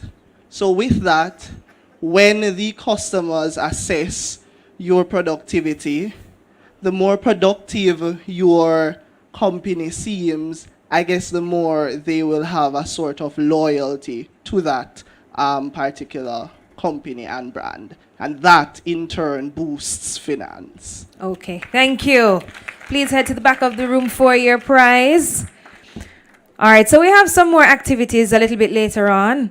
But I do also have to acknowledge our sales director from Sherwin Williams, who is here with us, Mr. Kenneth Richardson. Where are you, Mr. Richardson? Please wave so that I can see you. He has 2 gift certificates of 5 gallons each of paint for 2 persons to win at the end of our proceedings today. Yes, 5 gallons each. You're not splitting the 5 gallons, it's 5 gallons for you and 5 gallons for you, right? And for you and you and you. I'm trying to get some more. Hint, hint, Mr. Richardson. I'm working on it. I'm trying. Yes, so we have to just stay until the end of our proceedings, ladies and gentlemen, and you will have a chance to win one of those gift certificates, okay? So now it's time to hear from our keynote speaker, who will be discussing culture-driven productivity, shaping mindsets for resilience, innovation, and partnership. So ladies and gentlemen, please put your hands together for the Honorable Pernell Charles Jr.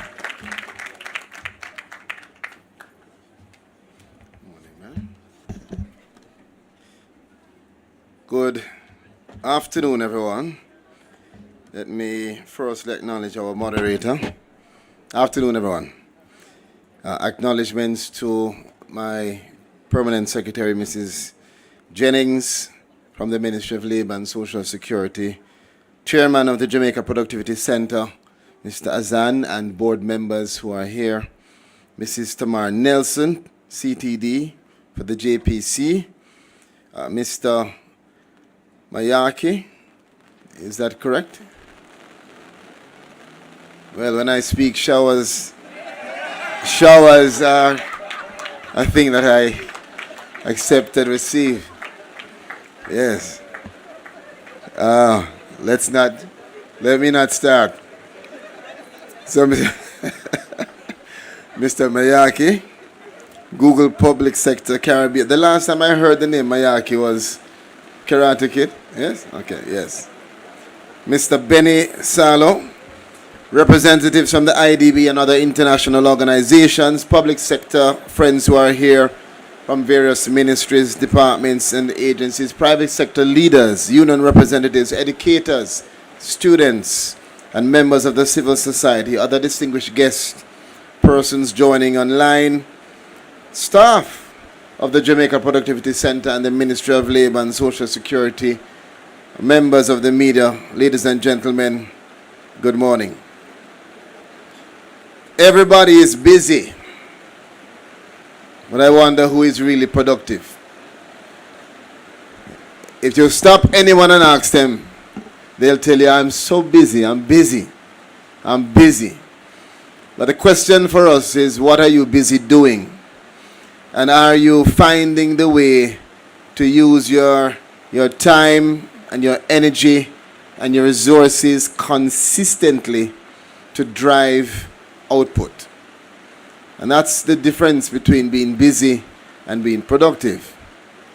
The reality is that for us at the Ministry of Labour and Social Security, JPC, our responsibility is to ensure that the country properly defines productivity and appropriately knows how to be productive and gets the support to ensure that you are able to move along that productivity pathway. And as the chairman said a while ago, and which is agreed by all of us here, the earlier we start is the better it will be for this to be integrated as a norm for all of the next generation of leaders coming up in Jamaica. And I want to say before I go any further that it is truly a pleasure to be here. I want to ensure that this conversation does not stay in this room, but it must be a conversation that is widespread, Mr. Budan. We need to ensure that all of us who are here take on the responsibility of continuing the conversation on productivity wherever we have our own offices, our homes, our churches, restaurants, anywhere you can. Coming out of World Productivity Day in June, we said that we're moving from intention to impact. That means we have to equip individuals, we have to equip the businesses, the institutions to shift from now just conversation that we have the responsibility to drive to execution. So we discuss here, we drive the conversation, we move to execution, and that will move us from the plans to results. And it's important. So for today's launch, the toolkit is not something to take and shelve. You know, sometimes you get a gift, PS, and you say to yourself, you know, this is so nice, I'm not going to use it unless I'm going to the Governor General's ball or a wedding or something important. I'm going to put this down. And then when you go back to find it, dry rot. You know, I saw a lady whose shoe bottom dropped off at a wedding. And I went to her to help her. And she said, no, Mr. Charles, after 5 years may have these shoes and no wear it. I said, that's why you mustn't put down things. This toolkit mustn't dry rot like the lady's shoe. It must be used. Utilize it. The information that we are providing is to become a part of your daily routine. Whenever you speak to anybody again in life and you hear them say, I'm so busy, or you say to them, I'm busy, ask yourself, busy doing what? Are you putting out more results, better results, improving your results? What are you doing? Over the recent years, Jamaica has made some progress. I'm happy to hear our Prime Minister when he speaks, because he speaks about productivity. And he has charged me with the responsibility of ensuring that myself and Dr. Dunn, who would have been here, but has some events that he could not get out of, that we must push to make sure that we embed productivity into the DNA of how we think, how we work, how we lead across every sector in this country. And I know that it is sometimes difficult for persons, as we're talking here now, believe me, when we are saying productivity, there are persons listening to us, maybe on the radio, maybe they'll watch this at some point, and it doesn't naturally just click. Like if you go to a student and you say to them, how are you going to be better in chemistry? They can say, well, I just need to take my chemistry book, I need to read, I need to improve, do what I have to do. For when you say productivity, people understand it now. But often if you say to somebody, what are you going to do to advance productivity? They'll say, be more productive. You understand what I'm saying? But they don't get down to the nitty-gritty of how to be more productive. What does it really mean? What do you have to do? When do you do it? Where do you do it? When does it start? What's the role that you play? That's why those ISO standards, those protocols are critical. Because those standards, those protocols are going to help all of us, not just those persons who have natural capacity towards productivity, but everyone to know what to do and to have support to be able to move step by step along that pathway. I tell you something, I'm proud of what I've seen in the last 10 years. Not just because I'm a member of the cabinet, but as a Jamaican. The reality is Jamaica is sending a message across the world. We're no longer just moving towards mediocrity.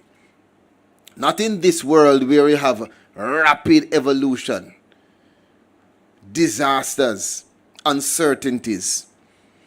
The cost of just being mediocre is too expensive. The cost of inaction is way too great.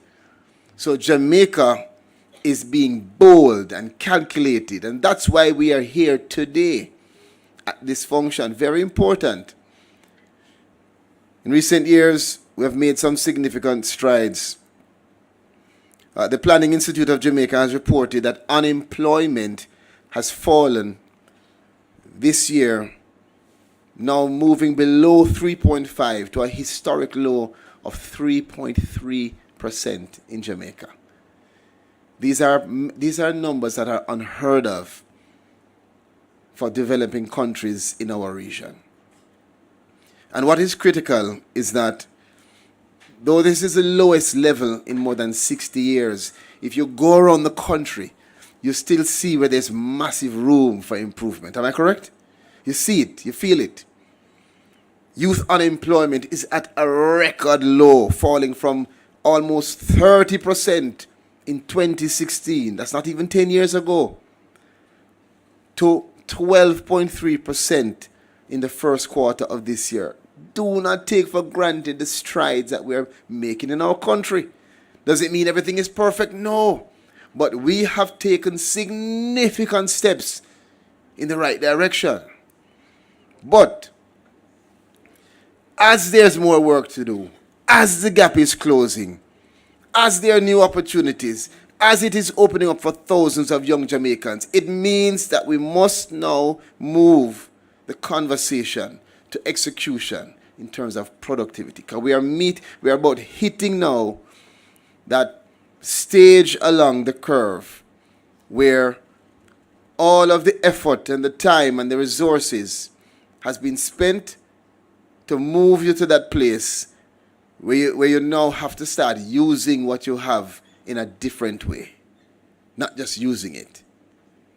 National poverty rate has been halved from 16.7% just in 2021 to an unprecedented low of 8.2% 2 to 3 years later. This is some clap. Trust me, this is great.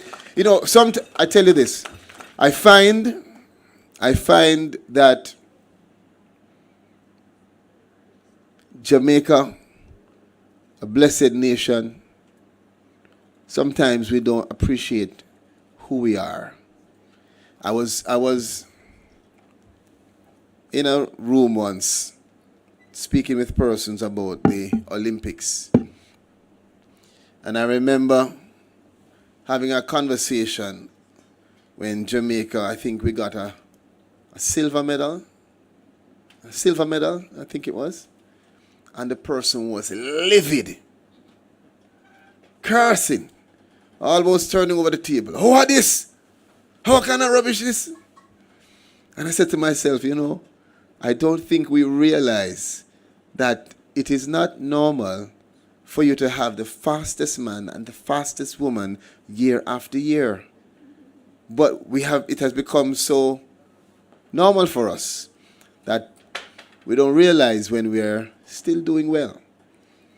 But I want to highlight it for you that we are on that pathway because, you see, if you do not acknowledge what's taking place, then you can't hold it and know exactly how to utilize it in a productive way. So we must know what stage we are at. We must know what's happening with poverty, what's happening with crime, what's happening with all of the various elements that impact productivity. These are not accidents. These are the result of targeted investments, skills, strategies, allocations in the budget, determination of every Jamaican who works, who innovates, who contributes. So when you look on our movement as a country, productivity still remains what we call the Achilles heel. Jamaica's labor productivity grew by only 0.3% per year, far behind other countries like Costa Rica and Domrep. And the gap is not due to any lack of talent. It's not due to us having, not understanding technology, but it is there. And at the end of the day, Jamaica has the capacity to match and surpass what is happening across our region, and that must be our goal. We must, as a collective, spare no effort to close the gap on productivity. Once we do so, I dare say that if we can focus on the next 5 to 10 years on being more productive and actually get it done by 2030, 2035, the conversations we have in this room will start off as such.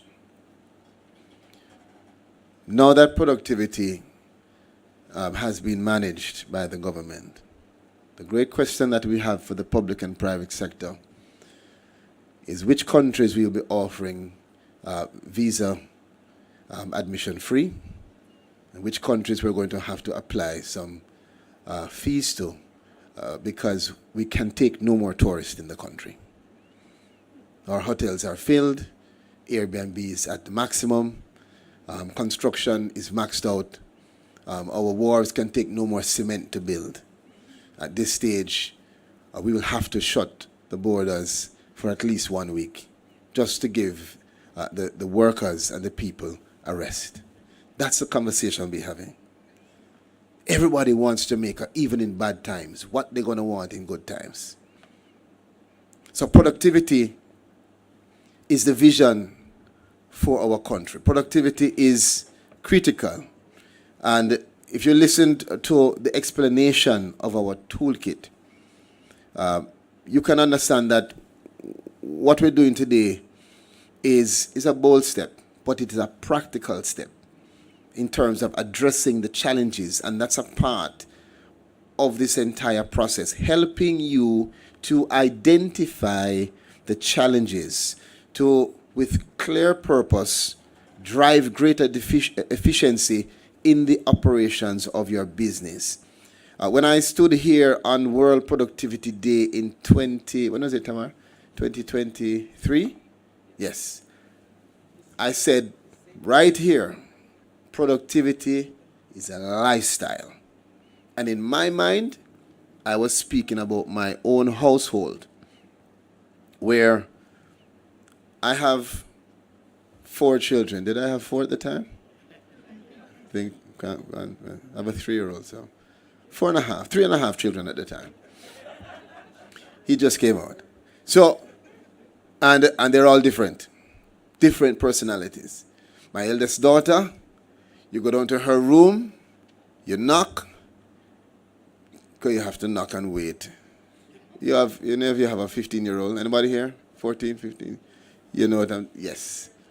Yes, Daddy. Yes. Opened up.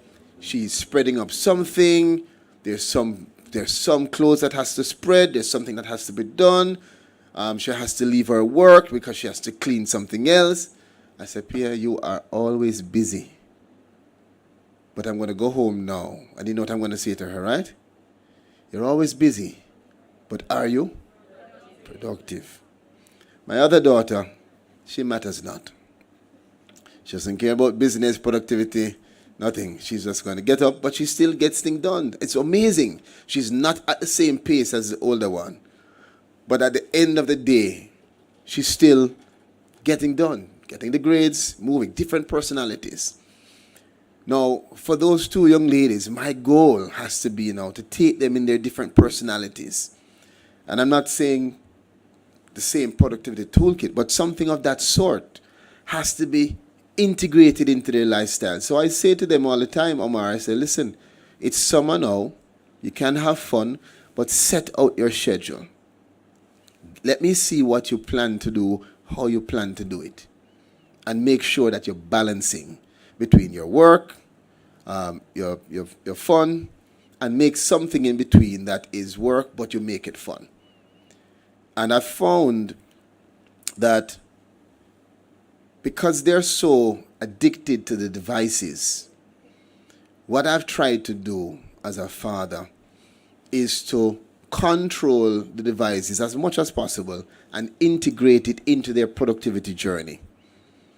So that instead of them playing 12 hours of Roblox, which I have banned from my house based on seeing the ABC, and what is all that, where the man turn up at the people in the house? Yes? Yeah. And give them rather some tools using the device that they like to hold in their hand anyway. So we integrate it in that way.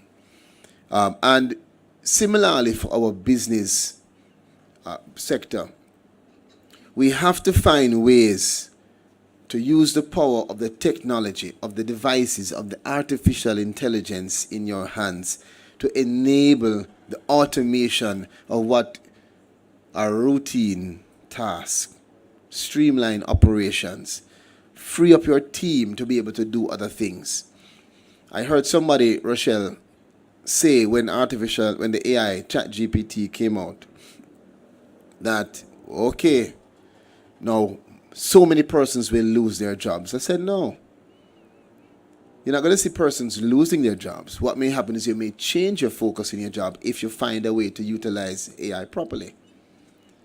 And I really do hope, particularly for the public sector, that as we apply these toolkits, if we do so effectively, if we utilize artificial intelligence, if we pull all of this technology in, this is how we will boost workflow efficiency. Things that would take us 2 days, we can do now in 2 minutes, which does not mean you don't have nothing to do. What does it mean? Huh? You can do more things. So you should never be afraid of the technology. Don't be afraid of AI. I've had persons saying to me of the potential impact of artificial intelligence on labor and how it's going to shift labor and people start losing jobs. I just don't agree. I think we need to own it. I think at this stage we need to be teaching our children how to become prompt engineers. As was said when we had our productivity conference last year. I think there need to be youngsters here who are putting together AI summer camps, AI Christmas interventions, so that the children can become inherently productive, naturally productive in how they think and how they deliver. And not just youngsters. For us at the Ministry of Labour and Social Security, we're trying to make our elders more productive as well. And so we introduce the concept of the toolkit to them, Mr. Budan, through the digital literacy program. Where, and I'm not saying your name because of any reference to elders or senior citizens.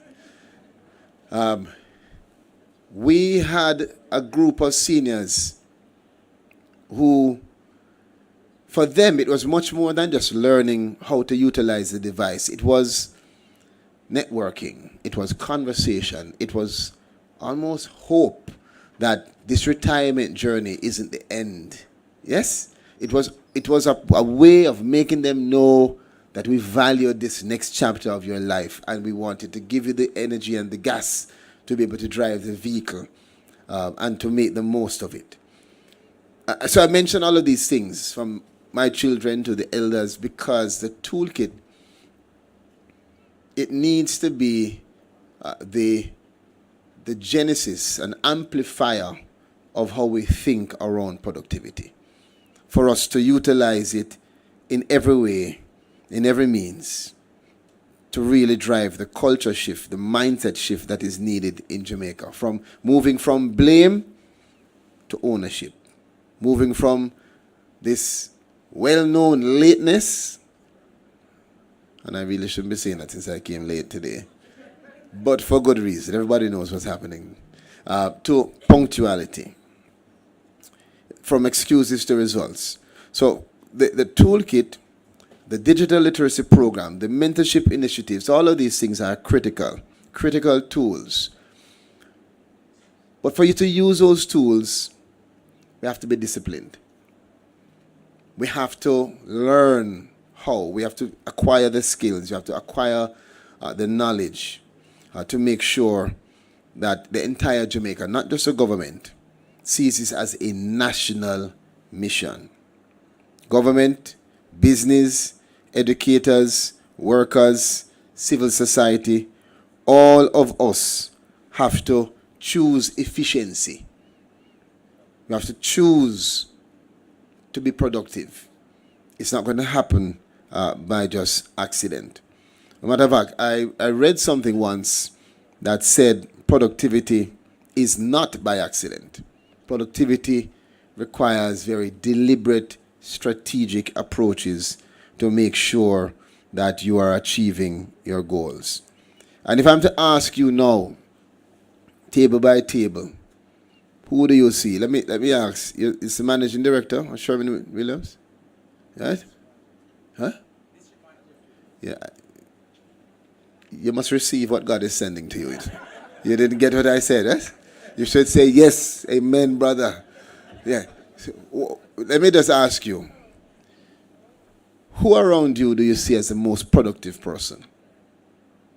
If you're to think of it. It doesn't have to be in your business, just generally. If you think of one person in the world who you see as productive, who would it be? Yes, in the world. Yes. Just one person. Zuckerberg. Anybody else? Give me another name. Anybody else? Who? Ali, okay. Yes. Anybody else? Anybody else? Trump call already, man. Anybody else? Give me one more name of someone who you see as productive. Young people at the front. One name. One name. Who? Me? All right. All right. I'll take that. Thank you. Yo, Mr. Budan, this is a public meeting, please. Please. This is a public meeting. But the point is, Mr. Budan, that could be taken in such a wrong way. Are we live? Just to be clear, that's Robert Budan. All right. My point is this. No matter who I ask, the person you think of is successful. At least in your eyes. And I say that because naturally, productivity is linked to success. And if we reverse engineer, you realize that they didn't just pop out and become successful enough. That success came from a productive lifestyle where they set out clear goals, where they found a way to use their time. They have the same time as us, 24 hours. But they utilize that time in a different way. They set their goals, and most importantly, as we said, I think it was last year, Omar, when I was asked what would be the phrase or the motto, I said, now waste no time. That's what I said. I said, use that with the kids. Now waste no time. As a matter of fact, I wrote my song, which needs to come out. I'm going in the studio. Yes. Don't play with me. Think it's a joke? Listen out for it. Don't waste no time. But it's not easy for many people, because if you grow up in a household where you're seeing people waste time, you naturally waste time because that's what you see. And so we have to take hold of how our country is moving into the next chapter of development for Jamaica. Let me just close off by issuing a very clear call to action. First, to our business leaders, make productivity a core element of your corporate culture. Use the productivity toolkits. Reward excellence. Embrace artificial intelligence and digital systems, not as optional extras, but as an essential tool to sharpen your competitive edge. To our schools and educators, let productivity shape the way you teach. Don't be afraid to utilize the technology. Mentor and inspire our students. Culture young minds to value discipline, value effort, and value results, so we build a generation prepared to excel in Jamaica's future economy. To my fellow public servants, let us lead by example. Demonstrate to the nation that the government can be efficient, responsive, and outcome-driven. Use these toolkits to raise the bar for service excellence and accountability across every public entity.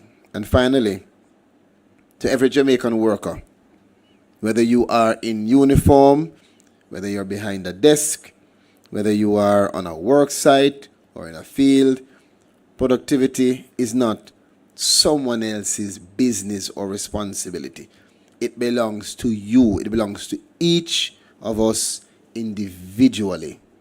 See this moment as your personal opportunity, your advantage, and your pathway forward. So let us return to what I see as powerful call within this year's theme. Culture-driven productivity, shaping mindsets for resilience, innovation, and partnerships. Let them be more than just words on a banner, please. Let them represent our collective mission and our shared vision for a stronger Jamaica. For those who are wondering what to do, start wherever you are. Don't watch nobody. Start where you are. Use what you have. Do what you can. Thank you all. One love.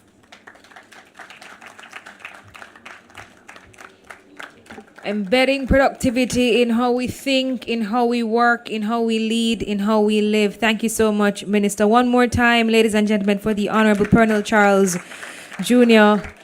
Thank you so much, Minister, for leaving us with a call to action and, of course, reminding us that productivity is our own responsibility. We can't leave that up to anyone else but our very selves. So thank you so much, sir. So now it's time to hear from our Chief Technical Director. So let's put our hands together for Tamar Nelson.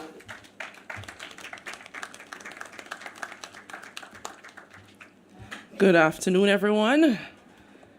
All right, so I'm the one standing between you and lunch, so I'm going to be very brief. But to start off, I want to ask a question. Now imagine that it's 2035 and you work in an organization that is thriving, it's resilient, it's future ready, what decision did you make today to get you there? So what decision did you make today to get you there? Think about that for 30 seconds. It's 2035. And you're how you want to be, with who you want to be around. And you're thriving, resilient, productive. What came to mind when you when you heard that question? What did you have to do today to get you there? You can shout it out. Oh. Minister.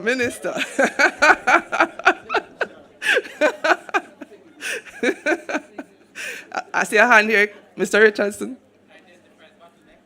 Identify bottlenecks and the cause of those bottlenecks. Thank you. And next, subscribing to discipline. Good one. Any other?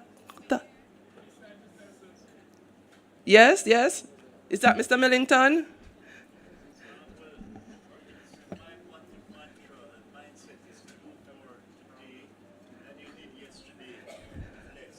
All right, to do more than you did yesterday and with less. And that's Samuel Millington from Lidford Mining, which was very similar to what Mrs. Millington said from Lidford Mining, that what she does is that she acts immediately. She acts now.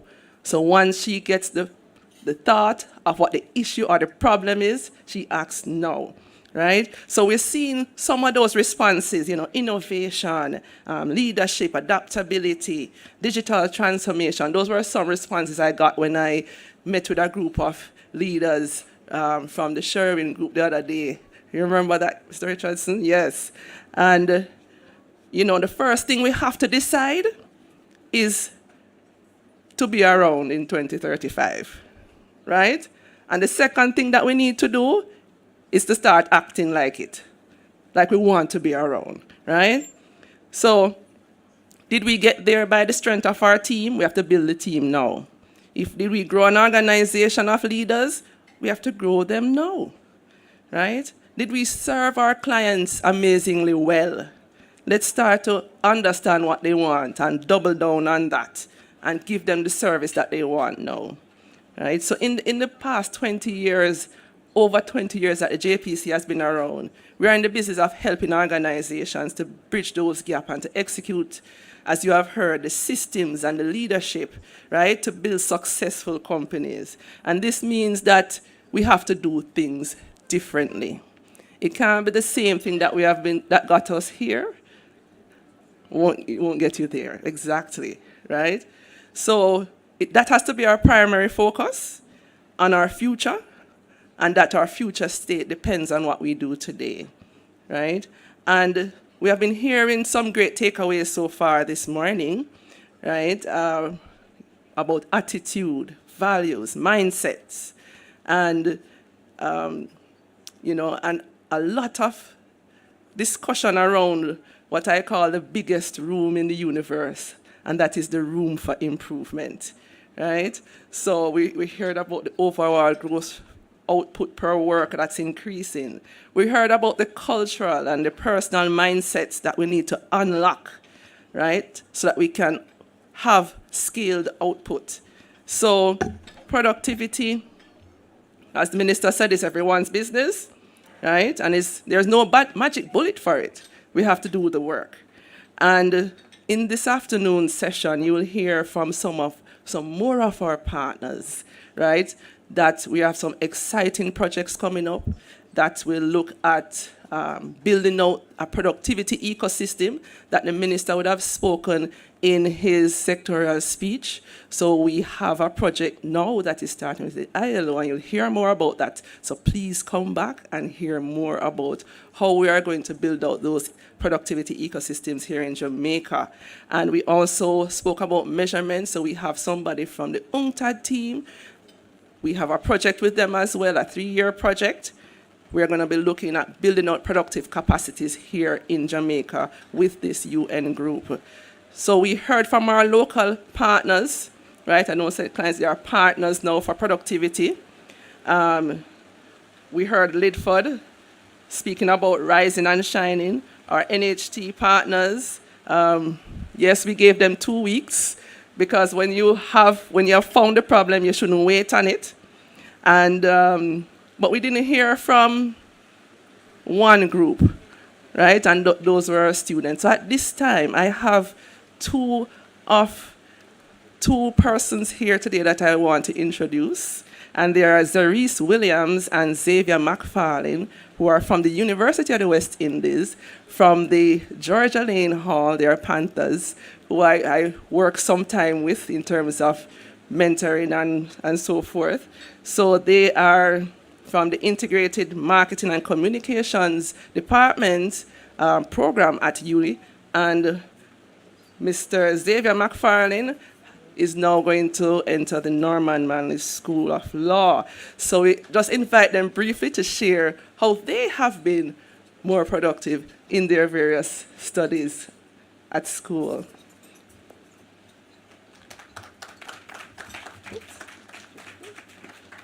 Okay, hi, good evening. Thank you again for having me. So I'd say I've been relatively productive coming to Jamaica from a much smaller island and taking on a variety of responsibilities, including extracurriculars, student leadership, while also maintaining a relatively good GPA and working my way up to hall chair of the Georgia Lane Hall. Oh, I forgot to add, I'm from St. Vincent and the Grenadines. Good afternoon again, everyone. So, being a student like me who loves to participate in almost everything at school, extracurricular activities and so forth, leadership and that sort of thing, productivity warranted some sort of intentionality. So I had to make sure that I was scheduling everything properly. You know, I was the Faculty of Law representative serving on the Guild, so that had me looking on student affairs, but I also had to prioritize my student affairs. So I had to study using the Pomodoro method, where I put 25 minutes per interval to studying, putting in the work, and then 5-minute breaks. And that helped me to, allow my input to be relative to the output, and that boosts productivity in my academics. Thank you. Give them a round of applause. That's the future that we're looking at right there, and we can't talk about productivity and don't, incorporate our future right there. So we can see that, as what Minister said a while ago, them no waste no time, right? So we are happy that you have all taken the time to be here with us, to have a day for productivity, and based on what you have heard, one thing that I would want you to do today is to take away at least one thing that I can do differently starting tomorrow, or even improve today. So as you listen to the experiences and the conversations, please write down that one thing, and let's make a better future. So thank you. I'll hand over back to the moderator, and do enjoy the rest of the day and your lunch as well. Tamar Nelson, ladies and gentlemen, thank you so much. And thank you so much to our students from the university as well for sharing their experiences. So as you can see, we have started lunch. We are going to be enjoying lunch for about an hour, or I'd say a little less. Yes, about a little less. But during that time, ladies and gentlemen, we're going to be entertained by saxophonist Daniel John Jackson.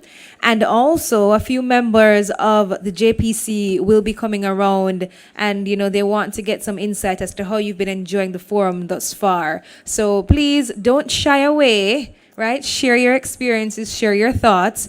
Do enjoy lunch, and we will resume in just about 45 minutes.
Feel good,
As the essence of some personal experiences, but also it focuses on children and productivity. So at this time, let's put our hands together and let's welcome Dr. Euphemia Burke Robinson.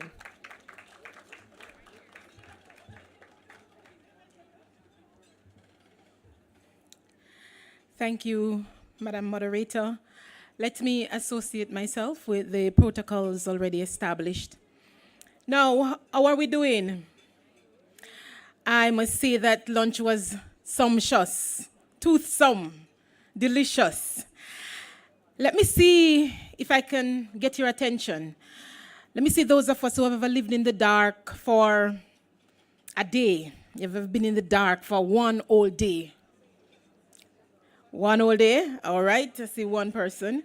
What about 2 days, total darkness? All right, so nobody, no company there. All right, so let me share with you that when you cannot read, you are really in the dark. And unlike, let me see those who know common entrance because it will just date you now. Right. And then I missed that opportunity to get my name in the Gleaner that Friday morning. Let me see those who got that. Oh my God. Yes, that was the experience. I didn't get it because of the fact that I was in the dark. But guess what? After another year in grade 6, my teacher gave me a gift with the title Most Improved Student. Clap me again, clap me again. Yes, yes. And when I got that gift, it ignited something in me and caused me to be hungry. And I remained hungry ever since. And so I have decided, having been able to remove myself from the darkness, now I can see clearly now. I was able to chronicle my experience with a hope to inspire. And so I am presenting this as a gift of motivation. It's wrapped up in humor of what happened to me as I grew up on the mountain range of the Juan de Bolas Mountain. Let me see those who know the place. It's in Jamaica, and it is in St. Catherine. Right, so I grew up on the mountain range of the Juan de Bolas Mountain, where we stayed there and we looked over into Loiras Vale.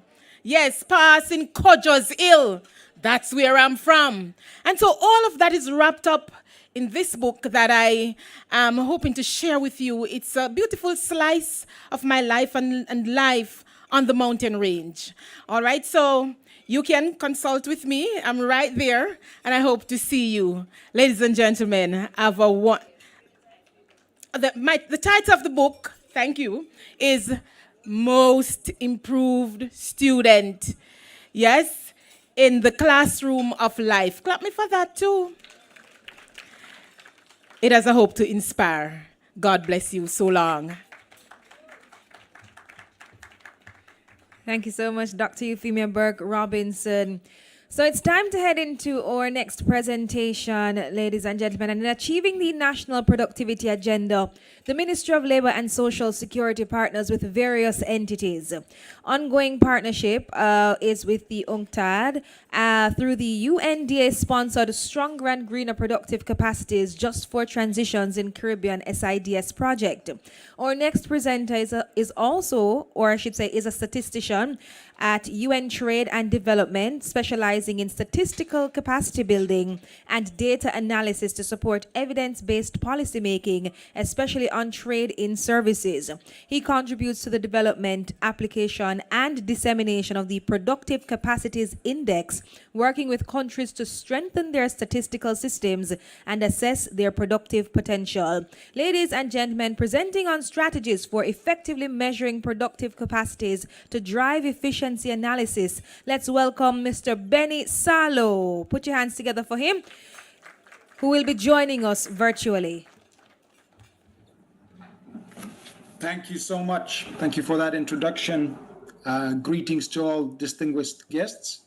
Thank you so much for inviting me and inviting UN Trade and Development to this wonderful occasion. The warm atmosphere and optimism is streaming through the screen loud and clear and makes it really, makes me regret not being there. I wish you will have a continued good afternoon in this regard. Let me share my screen, and let me redo that in a better way. And I would like to hear some loud protests if my slides are not showing up. What I really want to talk about is what I know. And what I know is the Productive Capacities Index. I congratulate the JPC on all the work they are doing. The testimonials from this morning also spoke loud and clear about the value of their work. I see a very strong focus on making enterprises, establishments, companies more productive. What my team is a little bit more interested in or focused on, we're very interested in what happens on the enterprise level as well. But what the Productive Capacities Index tries to measure is what is going on an economy level. I think I might be preaching to the choir if I'm saying that data is the first step of figuring out where we're heading and what to do. So what UNCTAD, UN Trade and Development, wanted to do is to define and measure progress when it comes to productive capacities and fill a gap in international statistics. And as we all know, make the invisible something that is actually visible. The Productive Capacities Index is based on a UN conceptual framework where we see that the productive capacities rests on three pillars. It's the productive resources that exist in the economy. It's the natural resources, human resources, financial and physical capital. But that's not enough. You need some entrepreneurial capabilities, some core competencies and technological capabilities. But in addition to that as well, you need the linkages between different parts of the economy to bring something that is bigger, a whole that is bigger than its parts. The Productive Capacities Index that we disseminate at UNCTAD is looks a little bit like the regular work we do looks like this. We have a high-level advisory board advising us on what measurements to focus on and what the broad strategy of the index should be. We have a statistical and technical advisory group with representatives from academia, from national statistical systems, and from other UN agencies to advise us on how to make this as a reliable and meaningful index as possible. And what we do is we do biannual updates. Every second year, we try to get a new update, and the next one is coming up this October. So right now, if you go online on the UNCTAD Stat site, you will find data for the years 2022. And once we update in October, we will have data up until 24. And then we'll do some development work to extend the Productive Capacities Index. And I will return to that briefly at the end of my presentation. So you will find these data. These data are readily available and free to use. You will find them in the UNCTAD Stat Data Center. Simple internet search will lead you right. There is a conceptual page on the UNCTAD web pages as well, describing what the idea is and the the philosophy about behind the index. What you will find is an index with an overall score, but then also 8 category scores. These are ICT, structural change, natural capital, human capital, energy, transport, private sector, and institutions. So these are 8 predefined categories that, after consideration, we found to be meaningful and important. Each of these have several indicators measuring those categories. There's a total of 42 indicators, between 4 and 6 per each indicator, per category. And these we through a principal components analysis, compile into category scores. These category scores again, now I'm moving to the left, are then combined through a geometric mean to an overall score. And the idea we want to convey with that is that there is no single capacity that by itself lifts the economy. There needs to be complementary capabilities in the economy to really bring out the productivity and the potential of the economy. So we don't take our arithmetic mean where one strong score would bring up the overall score significantly. A geometric mean is high when all categories are high. So that allows us to do a little bit of a nested analysis. We do not publish the input indicators. We dig into the overall score through these 8 categories. When we work with countries, we often dig into the indicators, but the indicators we take from other international organizations. We don't necessarily directly own that data. We rely on other organizations' expertise to reliably measure meaningful indicators and make them internationally comparable. And then we have, of course, a statistical pipeline to get from input data, where we take these good data sets from other meaningful data sets from other international organizations. There's always going to be gaps in the data. We need to interpolate, we need to extrapolate, and we need to impute to get to those, to a complete data set that we then also need to transform to make them suitable for our principal components analysis. I want to mention a little bit of what this shows for Jamaica. So these are data that you will also find online.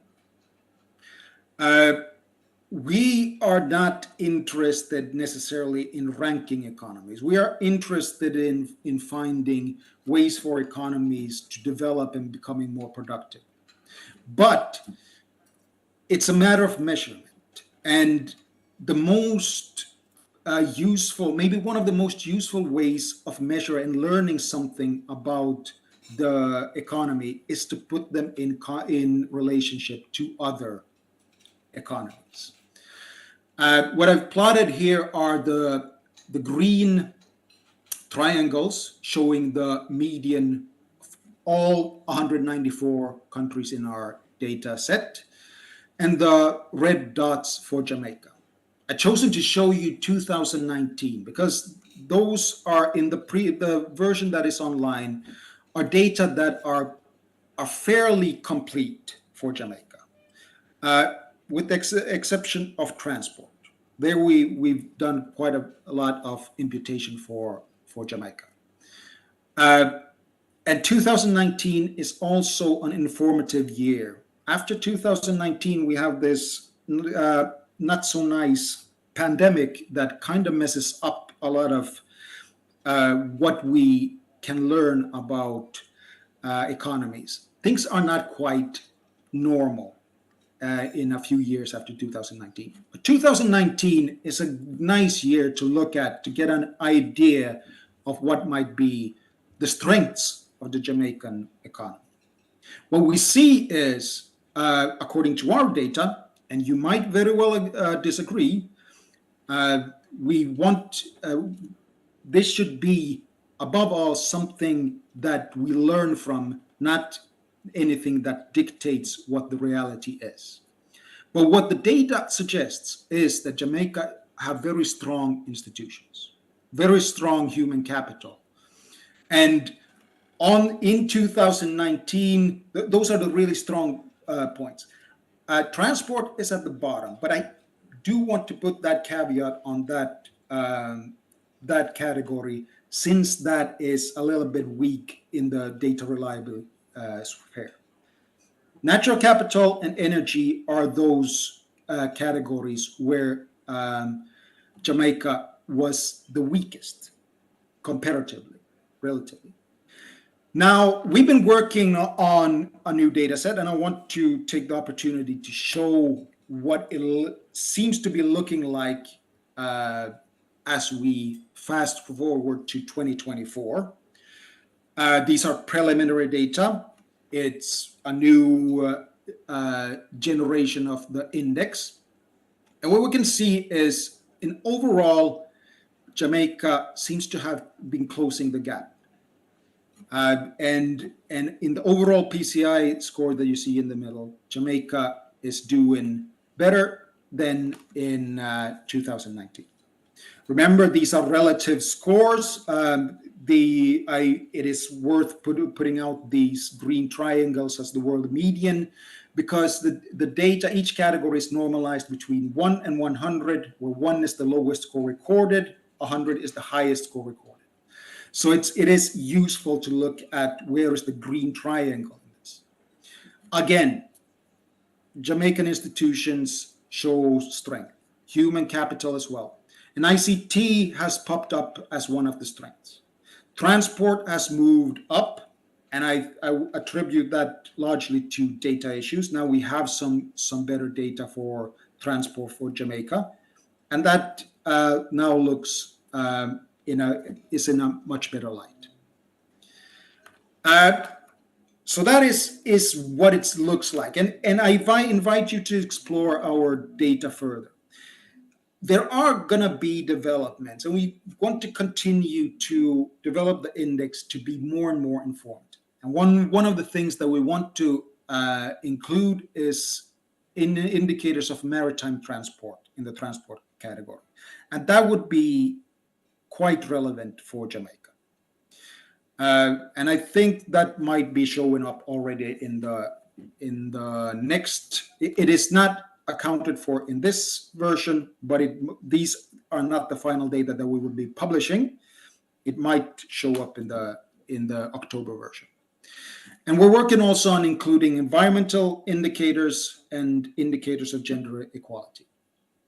And then we have this 3-year project on SID-specific satellite PCI. I think there is value to gain from looking at the index for Jamaica as well. But we do recognize that there are certain particularities for island states, and which the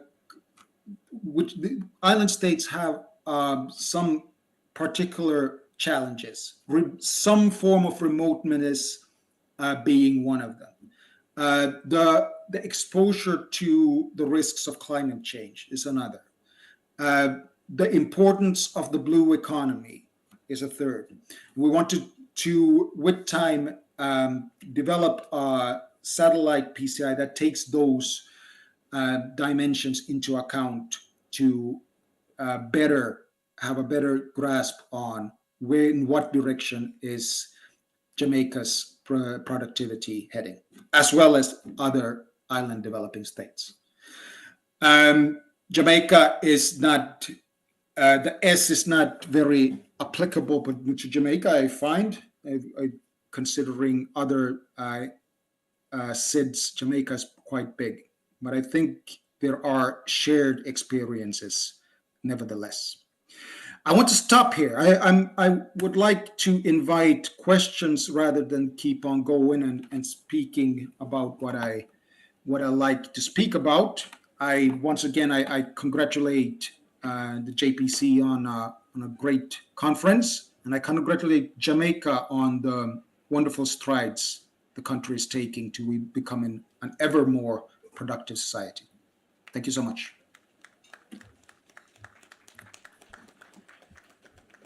Thank you so much, Mr. Salo. Any questions, ladies and gentlemen? Okay, I see where I have one here coming in. Mr. Salo, why is a small island development PCI being developed instead of a PCI specific to the Caribbean? Let me see if I understand that question correctly. So you could have a PCI as it is today, specifically with data just for the Caribbean states. So that green triangle that I showed you, that could also be the median for the Caribbean states. So you could do that analysis in relationship to other Caribbean states, and that might be informative. But we want to go beyond that, and please do correct me if I misunderstand the question. And the way we want to go beyond that is to take particular challenges into account. So maritime transport, I find, is an example of this. That there is in the index right now, we place some a considerable weight on rail and road transport in the transport system. And that might not be the most pertinent mode of transportation for an island state. That might not be what needs to be strong for that state to thrive. Linear connectivity, which UNCTAD has data on, might be an even more important part of the transport capabilities of the economy. So that is, it is, in my opinion, an example for how the PCI is a good index, but it does assume that one size fits all. And we want to go beyond that and look at what specific challenges and what specific dimensions are relevant for island states. Okay. One more question, Mr. Salo. How is human capital measured in the PCI?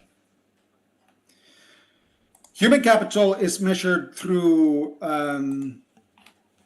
I can pull up my backup slides and show you these. Let me see if I can get this a little bit bigger. We have these, I'm sorry, I'll scroll forward to the human capital indicators. You have these 6 indicators. It's health expenditure by as percentage of GDP. It's the research and development expenditure of GDP. It's the fertility rate, which demands a comment. It's the health adjusted life expectancy. It's researchers in R&D per million of people and expected year of schooling. The fertility rate is inversely correlated with human capital in our data set. So we think about human capital here as a latent construct, and these as manifestations of human capital. This is intended to capture one of the part of the gender equality aspect. As gender equality increases, what tends to happen is that fertility rate drops. So in this case, we're not talking about low fertility being a good thing for the economy. It's just a sign that something is happening in the economy that is typically interpreted as a good thing. Okay. Thank you, Mr. Salo. Any more questions?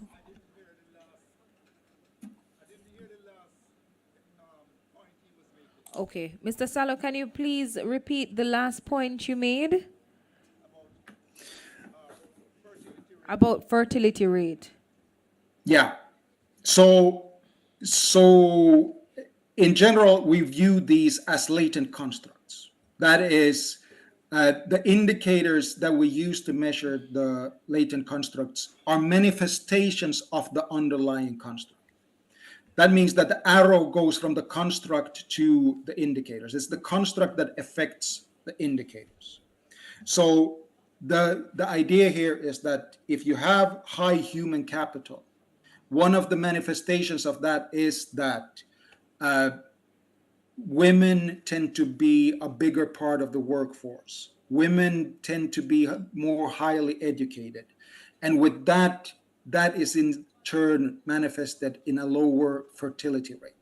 So fertility rate, the arrow does not go from fertility rate to human capital. That low fertility rate is something that is by itself good.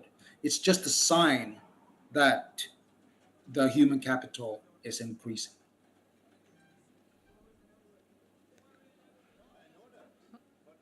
Okay, I see we have one more question. Oh no. Okay. Two more. Thank you very much.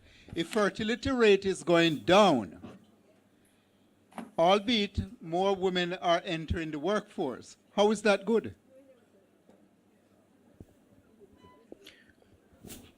How it is good that more women are entering the workforce? No. If fertility rate is going down, Yeah. and more women are entering the workforce, which is contributing to the further reduction of fertility rate, how is that good for the country? Well, that is my point exactly. That the arrow does not go from the fertility rate to productive capacity. So that's a big problem. We want more children. No. I totally agree. We want more children, and we want more productive children. And it's been mentioned several times this day how we need to focus on early learning of the productivity principles. The point I was trying to make is that in a measurement sense, we use the fertility rate as an indicator of something that is happening in the economy. And remember, this is a comparison across countries all over the world. So you see, it is not a rule of law, but what you do see is when the country is developing, and when the country is developing in the direction of gender equality, what tends to happen is that the fertility rate goes down. And the fact of the fertility rate is a neutral event. We don't care about if the fertility rate is high or low. We just care about what that tells about what is going on in the economy. But I think you have it wrong, because if your fertility rate is going down and you do not consider that in the mix of things, then it means that human capital is going to decline. Yes, but I don't hear it being a central part of the. No, he said it, but he said it in a way where I did not understand that to be the organization's concern, and say because fertility rate is going down in many of the developed countries, and that's a big problem. True.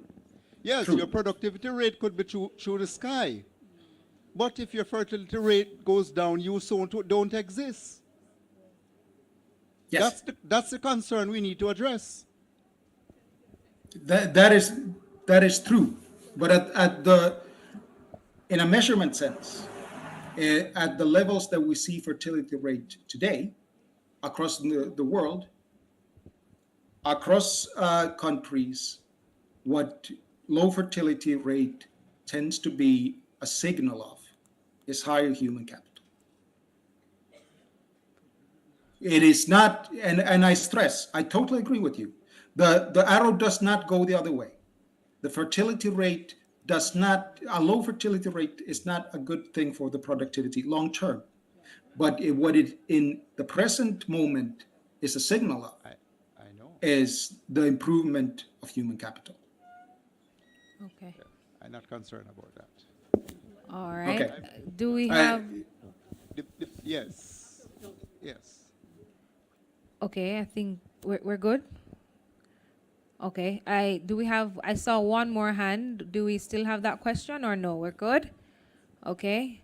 I think we're okay. Everybody's good. Any more questions? No? All right. I think yes. Okay. So Mr. Benny Salo, thank you so much Thank for you. for Thank you joining so much. us. I do appreciate the comments, and I thank you so much for inviting us. You're welcome. Thank you. Thank you so much for sharing your insights and your presentation with us this afternoon. I know that you are in Europe and you are hours ahead. You should possibly be sleeping at this time. So thank you so much for being here with us today. Thank you so much. Alrighty, we're gonna keep things moving, ladies and gentlemen, and now we're going to be receiving a presentation on productivity ecosystem for decent work. Now, the ILO has been another key partner in development with the Ministry of Labor and Social Security. Mr. Abdelmalik Mohammed assumed the role of Employment and Labor Market Policy Specialist at the ILO Decent Work Team and Office for the Caribbean on the 22nd of January 2024.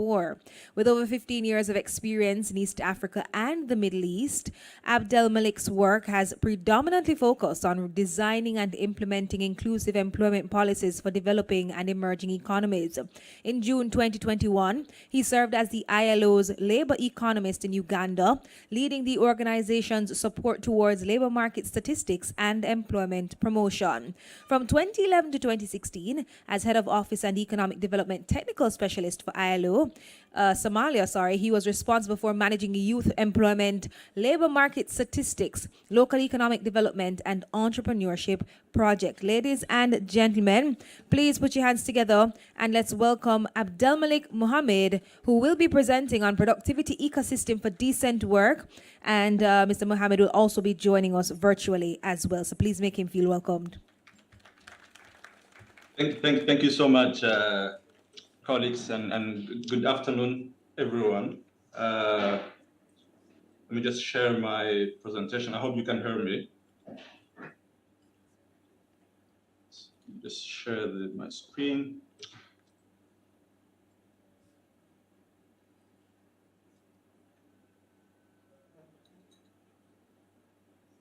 Oh.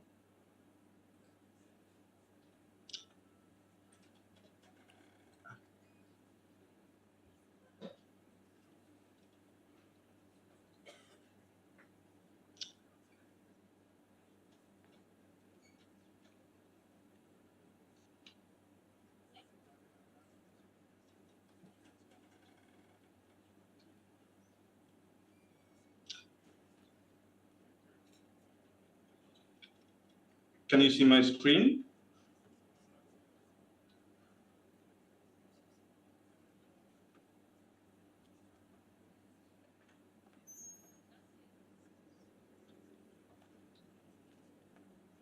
Okay, well, give me 1 second.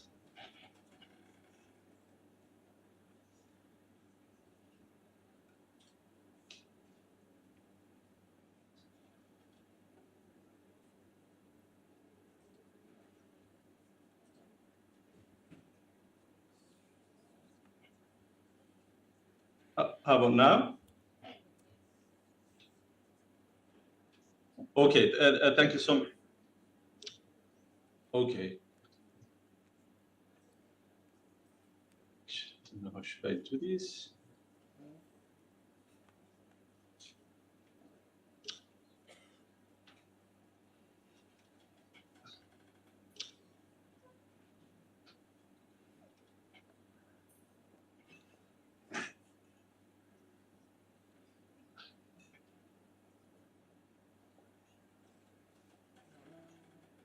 Oh, my goodness.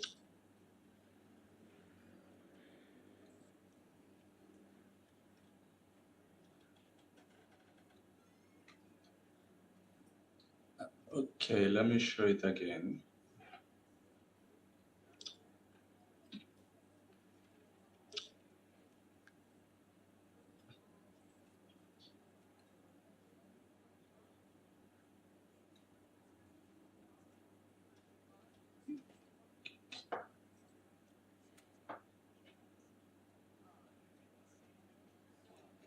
Can you see it now?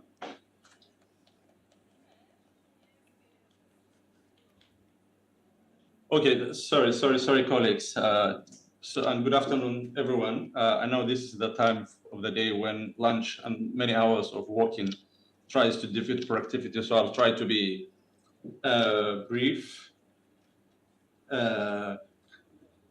So I'm trying to talk about productivity ecosystem for decent work. This is an initiative that ILO has developed recently together with employers, workers' organization, and several countries as well. And as you can see, we're talking about productivity, but also linking it to decent work. And the idea is to see how best we can enhance productivity, but also improve the working conditions of the workers as well. And the ecosystem brings together three main things. The first one is the interests of the economy, and then the sectoral work, enterprises, and enterprise as well. So that's why we're talking about ecosystem. It is to connect together the productivity improvement at workers level, at enterprise level, but also at the national level. And I think we have heard a lot about productivity, moving away from low productivity to higher productivity. But why productivity growth matters, I think there are three main elements why productivity is important. And the first one is that productivity leads, better wages and working conditions. And in turn, better working conditions also improves productivity. So this is a virtuous cycle, which we need to always make sure that both workers, employers, and the government as a whole are benefiting from the increase in productivity. Otherwise, we're going to see what we are seeing nowadays in many countries, such as inequality, as the gain sharing of productivity is not materialized. And then the second issue is sustainability of local businesses. I think, there has been a lot of empirical analysis that has been done by ILO and many other institutions, which shows that enterprises that, respect and safeguard the working conditions, the labor rights, are more sustainable, they are more profitable and more productive as well.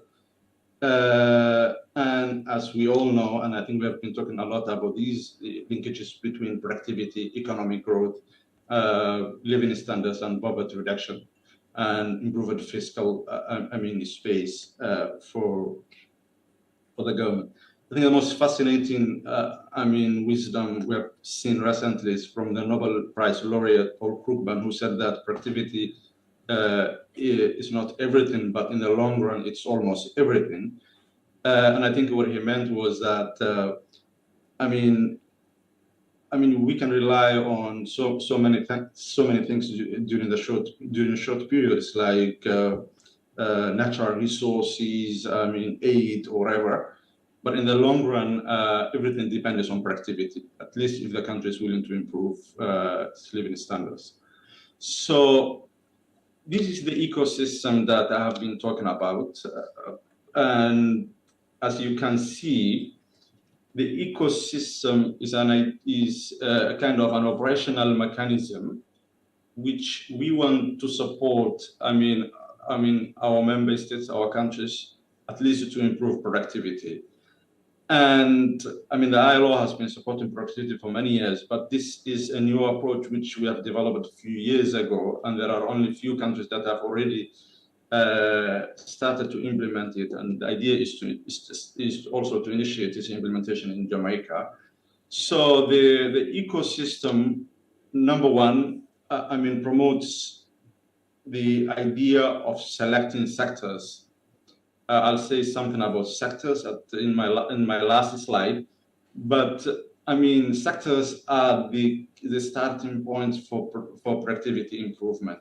However, the idea is to you look at the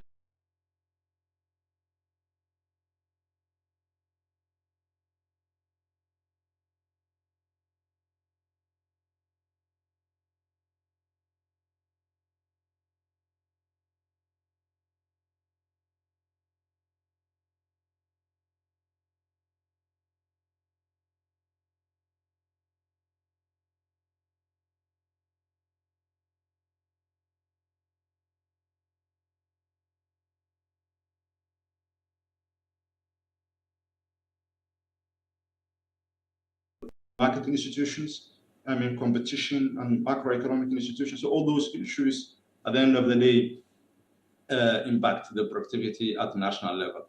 And then sector level is also critical. That's where, you need to choose sectors that have got the biggest potential, to create jobs and also increase income and provide revenues to the government. So this is where, you need to focus on, for instance, technology, social dialogue, value chains, markets, export competitiveness. And then at the enterprise level, the idea is also to support, individual enterprises, whether they are micro, meso, or large ones, through, improving productivity, production processes, management practices, social dialogues, collective bargaining. So as you can see, the idea is to move these elements together, and it is like a systemic, holistic approach which tries to address the key barriers at national, sectoral, and enterprise level. And I think I just want to show you how this works operationally at country level. So the first element is the macro level, the economy. As the ecosystem tries to help the governments, employers, and workers to first to support measurement of the labor and multi-factor productivity. I think this has been the key for most of the countries that the ecosystem, the productivity ecosystem has been implemented. Egypt, Nigeria, Ghana, South Africa, Vietnam. So, the key priority for them was to assist, the measurement element, as has been suggested in most of the presentations. And then at the macro level, we also need to identify, to support analysis and dialogue for industrial and employment policy making. The scope of this work, at the end of the day, is, for instance, to produce productivity and jobs reports on an annual basis. Also, do some analysis and linkages between productivity and wage, so that, workers and enterprises and employers at enterprise and sectoral level do their collective bargaining based on this kind of empirical analysis. And then at the national level, you have got so many policies, as we have said already. The idea is to provide some recommendations to sectoral and national policies as to how they are going to support productivity. So, for instance, employment policy should provide recommendations as to how different sectors are going to support productivity, or for renewable energy policies. So this is exactly, how national, policy environment is critical to productivity. And we usually work with statistical offices, ministers of labor, ministers responsible for economic, social partners, productivity organizations. At the sectoral level, the key outputs are usually to identify key sectors and constraints, and then also try to facilitate dialogue as to how productivity can be improved between employers, workers, and government as well. So at scope of level, you can see key sectors are always identified, system assessments, macro analytics for sectors, informality, what are they going to focus on? Informality, green, digital transformations. So these are some of the issues. And then at the lowest level, which is the enterprise, that's where enterprise management capacity should be improved through working with lead firms or value chains. And then that's where production, technology, and other, support elements necessary for productivity improvement have to be deployed. And that is usually, it happens through capacity development, technical assistance, communication campaign. So this is, the implementation approach for the ecosystem. And if you, just to give you two practical examples, Ghana and Vietnam, for instance.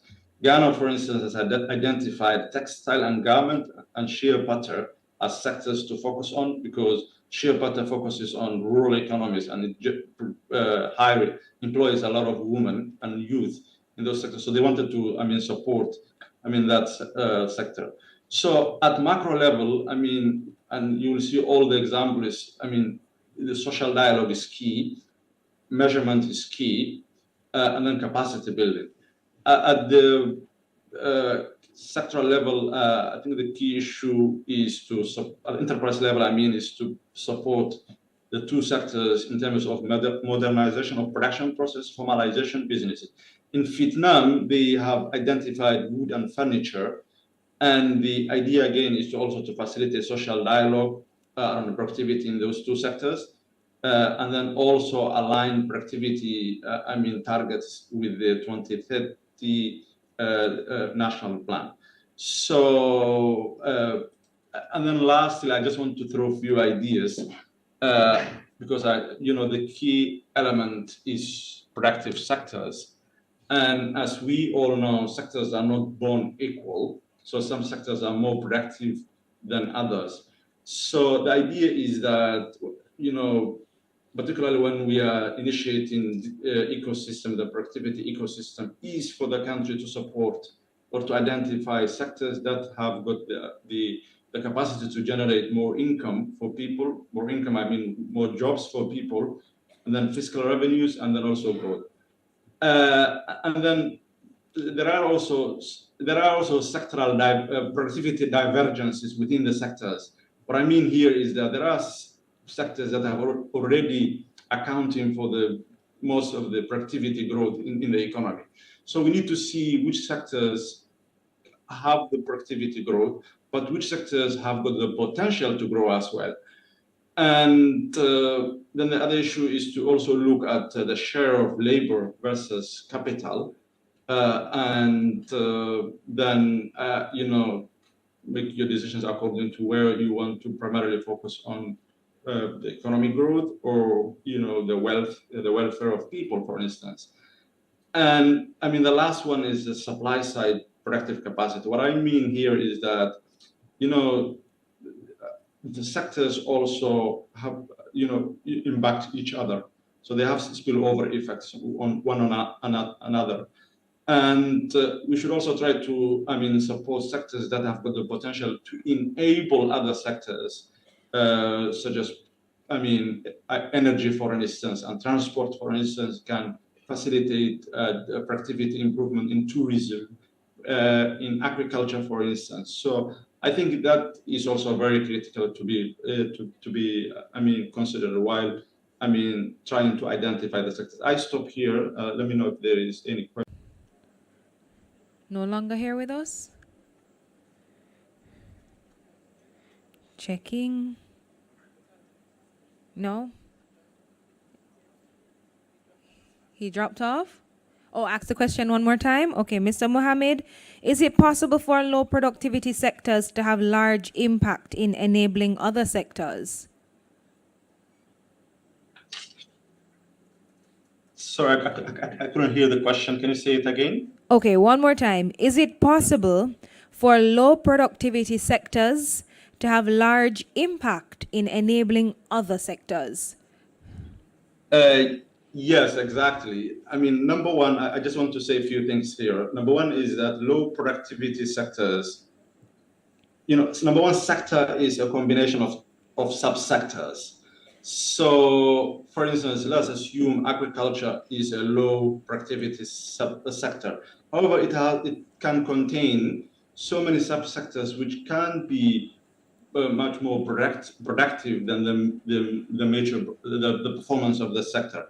So, however, what we know so far is that agriculture has a lot of impact on other sectors like tourism, like manufacturing, for instance, and the wider hospitality sector. So that is extremely right. Okay. All right. I'm not seeing any more questions. Thank you so much, Mr. Mohammed, for joining us this afternoon here in Jamaica. Thank you. Thank you so much. Thank you. And for reiterating that productivity is not just about output, but creating an ecosystem where decent work can thrive. Thank you so much. So now, ladies and gentlemen, I mentioned our grand giveaway earlier, and I'm going to give you an opportunity to get the ball rolling. The first requirement, one, you have to be subscribed to JPC Instagram to win. Secondly, post a picture or a screenshot of the event and answer the question, and I'm going to ask the question soon, tagging at Jamaica Productivity and using the hashtag Jamaica Productivity and Productivity Forum 2025. And the first two persons will win 5 gallons of Sherwin-Williams paint each. Okay? So the first question is, what is the difference between production and productivity? Let me repeat. What is the difference between production and productivity? And the second question is, name 3 services offered by the JPC. So name 3 services offered by the JPC. And you have to subscribe, aka follow the JPC Instagram page to win. Post a picture or a screenshot from the event right here, answering the question and tagging at Jamaica Productivity and using the hashtag Jamaica Productivity and hashtag Productivity Forum 2025 and provide us with the answers to those questions. And the first 2 persons will walk away with a gift certificate from Sherwin-Williams, 5 gallons of paint each. Okay? So I'm going to give you some time to get that done while we head into our next presentation. And we're going to be talking about from rigid to responsive, rethinking workplace productivity in an AI era. Our next presenter, Dwayne KP Stevens, is a trailblazing AI consultant and VUCA strategist who transforms organizations from rigid, outdated structures into agile, high-performing powerhouses. As founder and CEO of Digital Rev, he partners with leading businesses and government bodies to harness artificial intelligence as a catalyst for efficiency, innovation, and measurable growth. With nearly 2 decades of expertise in governance, risk, and cybersecurity, including impactful work with Ernst & Young and PwC, Dwayne has earned a reputation for turning complex technology into practical, results-driven solutions, and he will be delivering game-changing insights on how AI can unleash agility, elevate performance, and redefine the future of work in Jamaica and across the Caribbean. So please make him feel welcome, ladies and gentlemen. Put your hands together for Mr. Dwayne KP Stevens.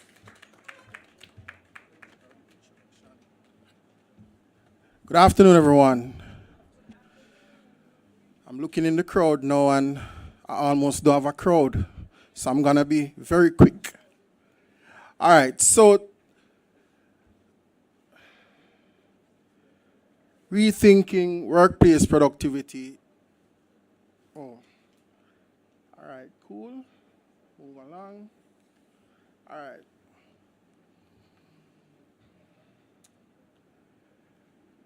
In 2024, approximately 21% of our employees around the world were disengaged. Let that sink in a little bit. It has sunk in now. Great. So what that means is 21% of our employers were engaged, but 79% were disengaged. Now, what this also means, what this also means is that approximately 438 billion persons were not productive in terms of the staggering amount of lost productivity as it relates to dollars. Now, what this means is that the world of work would have changed, and we are now in a new era where we have to rethink how we not only approach how we do and deliver work, but also how we move from the rigid type of structures that we would sometimes have to a more responsive structure. Now, in moving from a rigid structure, we want to get rid of bottlenecks. We want to get rid of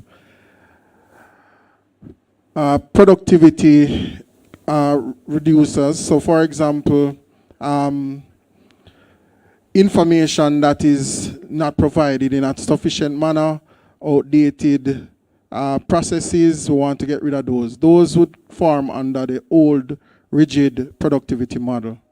Now, more responsive productivity would see innovation, would see more freedom in organizations and workplaces to do things. So there's more transparency, and that allows persons to feel free to share information, try new things. Now, I'm going through my slides, but the general point that I want to portray to you all today is that in moving from a rigid to a more responsive infrastructure, we also need to look at new technology. Now, technology is not going to replace mindsets of people, because the truth is, culture eats technology for breakfast. No matter how much technology you put into a company, if it is that the people are not adept to that change, you will not have any change. Now, as I go through my presentation, I have a couple surprises. I have a couple gifts. I have one in particular, well, for everyone, for the audience, but I have a special gift for the Jamaica Productivity Centre. I see them looking at me now. I have a nice gift for you all. So I'm going to now go through, and I'm going to ask for the assistants down back.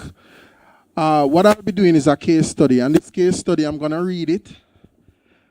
Jamaica's workplaces across both public and private sectors continue to operate, and this is theoretically, it's not real, operate under rigid, outdated systems that, I'm not seeing this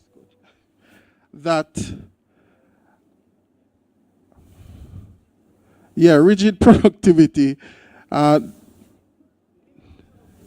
that limit productivity, damn employee engagement, and slow innovation, with national indicators showing GDP growth close of only 1.7%, youth unemployment at 11%, and an annual productivity trend of negative 0.6%. The call for transformation is urgent. Thank you. My eyes. Leveraging AI offers a proven pathway to create agile, data-driven, and responsive work environments. Now, the Jamaica Productivity Centre, theoretically, has launched this impact demo sequence to inspire policymakers, business leaders, and workers by showing how AI can provide global inspiration, create local action plans, visualize change, and personalize solutions for every Jamaican worker. It's a mouthful, but it's a lot. So what I'll be doing now, and I want you all to pay close attention, and I need your help, guys, at the back, is to do a demo of several tools, AI tools, that would demonstrate how this can be done. First of all, I'll be using a tool called Perplexity. That tool is more like, I would say, Google on steroids. And the second one that everyone knows about, I'm sure, ChatGPT. version 5. That one recently came out. I'll be also using Gamma, which is a presentation tool, AI tool. Does presentations in seconds.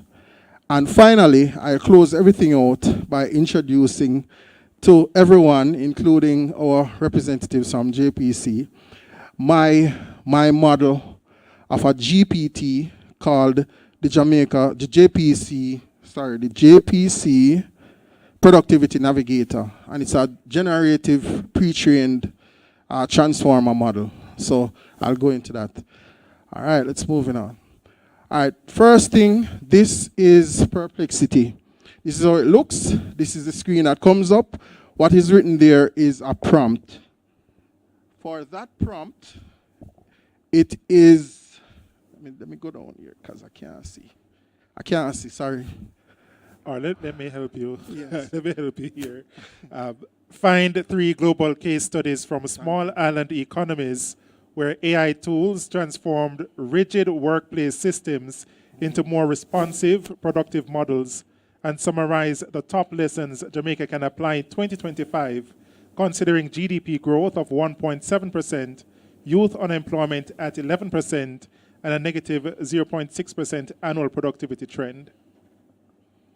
Yes, thank you very much. So what this is doing, it is looking for countries within our, I'd say our region or globally, well, basically globally, that have similar economies like ours, and what they would have done to bolster their economy to where they are now.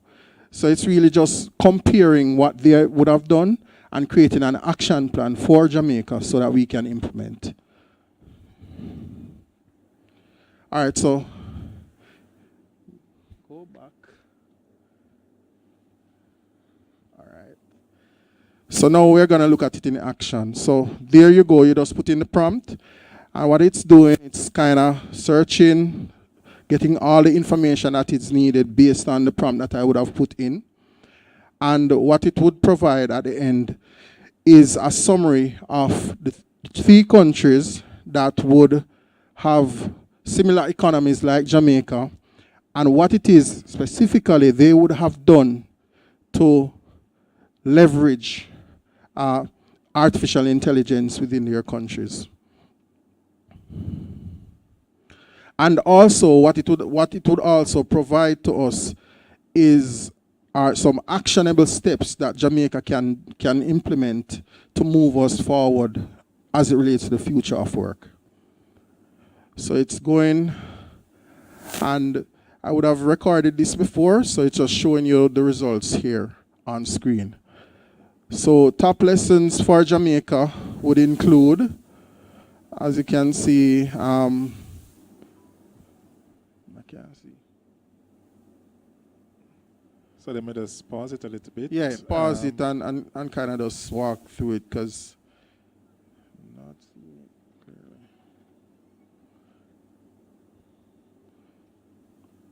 So some of the things that you would see is, for example, Barbados, I believe they would have had a program in place where they would have trained the government workers, and they would have measured the gain through that in terms of leveraging AI. Also, there are some other countries here that would have. So some of the top lessons for Jamaica include the institutionalized AI generation, which is to create dedicated economic zones and fast-track regulatory frameworks for AI businesses. 2, build human capital and upskill youth. So it's partner with universities and industry to deliver AI-focused education and hands-on training, closing the skills gap and expanding employment prospects. Number 3, digitize and automate core services, which is to deploy AI in government and enterprise systems to automate routine tasks, furnish real-time analytics, and improve citizen services. Number 4, encourage ethical, inclusive, and transparent AI use, which is to establish oversight mechanisms, emphasize data ethics, and maintain open communication to build trust critical when productivity is declining. Thank you. So this just gave you gave us as Jamaicans the roadmap that we can implement in order to benefit from artificial intelligence. So it's not something that's not available to us now. The information is there. What we do with that information and the time we take to implement that would now be something that we need to look into. All right, the next tool here is ChatGPT. This one is the latest version, version 5. And could you just read what?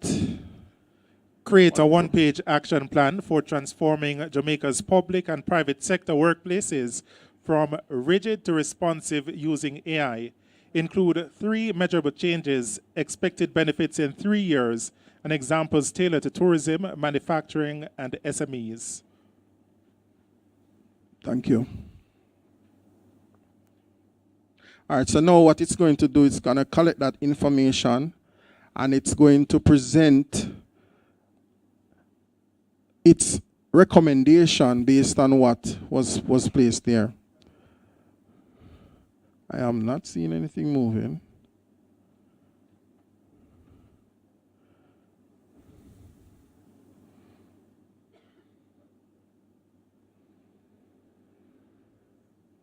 Oh, it's not moving.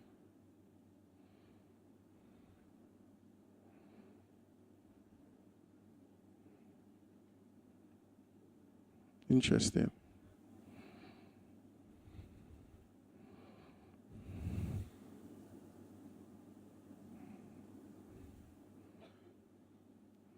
Well, I'm not sure why it didn't proceed, but I'm not sure what's going on there. All right, but what would happen is, if you should go back, what would happen is, once you put in this prompt, it would just provide you with an outline of exactly what the plan would be. So you can just use that plan as a guide now to implement. So before, we would have just shown you a comparison of countries that are in similar spheres as Jamaica and what they would have done when they leverage AI. And now this document that would be produced would now provide you with the steps, the exact steps that you need to take to achieve that objective. And you can proceed. What I would have done now is this beautiful tool called Gamma.ai. It is a presentation tool, and it does presentations in, I would say, less than a minute. So you can go ahead. I'll just walk through the process.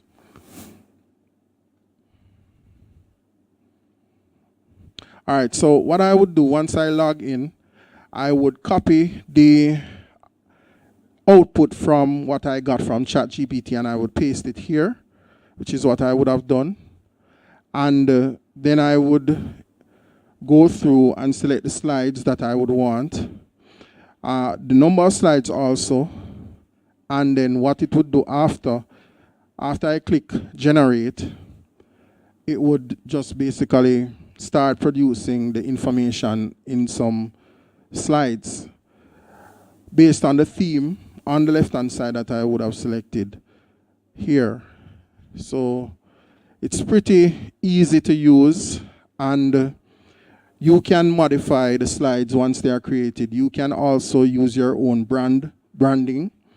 If you have a brand color that you abide by, a slide template, you can upload it and it can use your brand template instead of what is given to you automatically by this tool.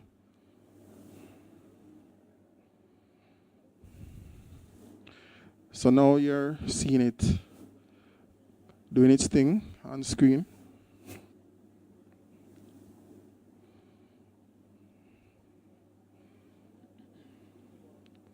You have the measurable changes. It shows you the areas that you can implement artificial intelligence, in decision support,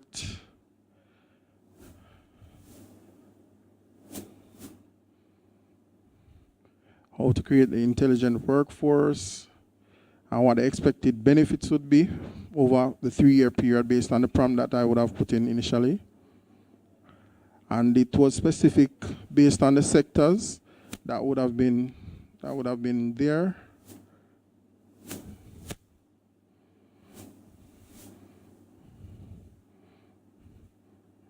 And it tells you about having pilot programs, going about training, and look, it also gave us a personal vision statement, which is by 3 years' time, 2028, this is the objective, this is what we would love to achieve.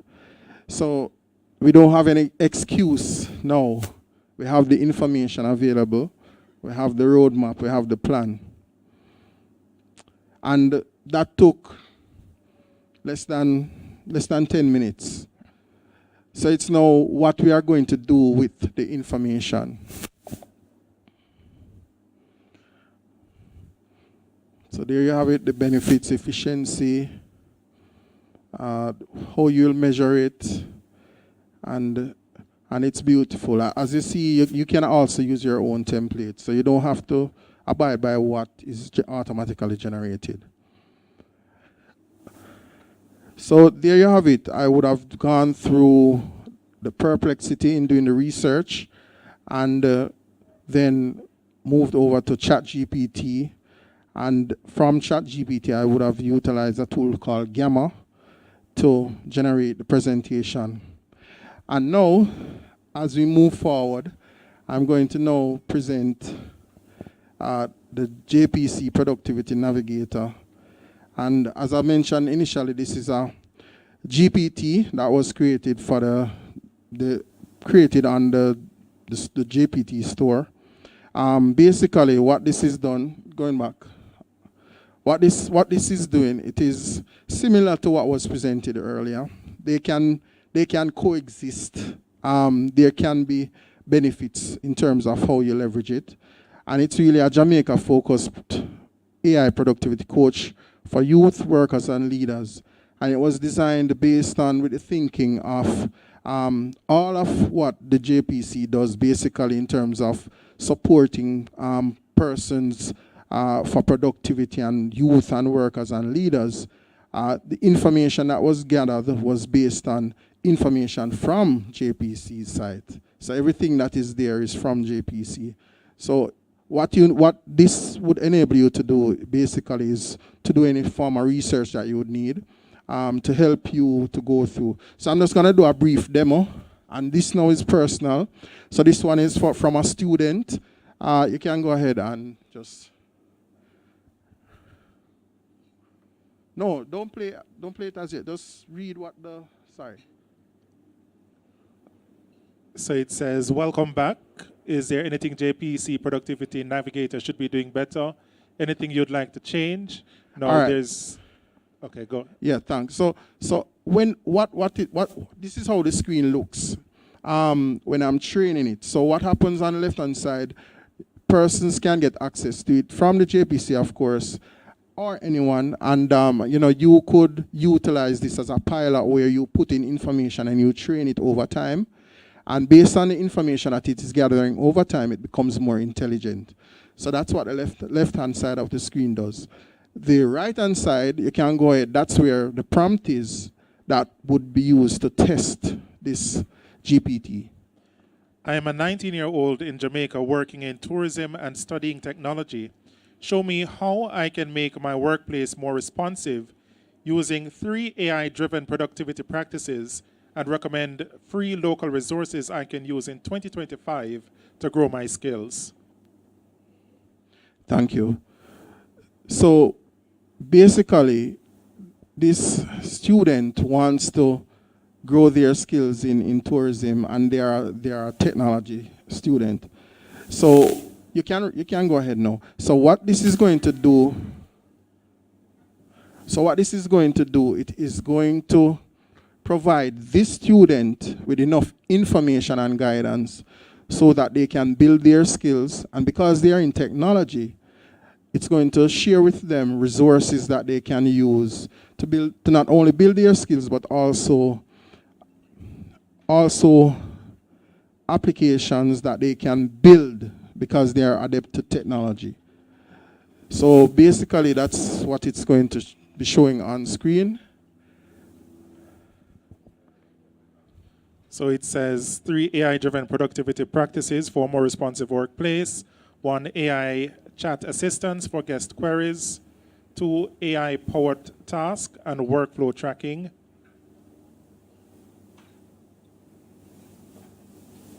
and 3 AI language and cultural assistance.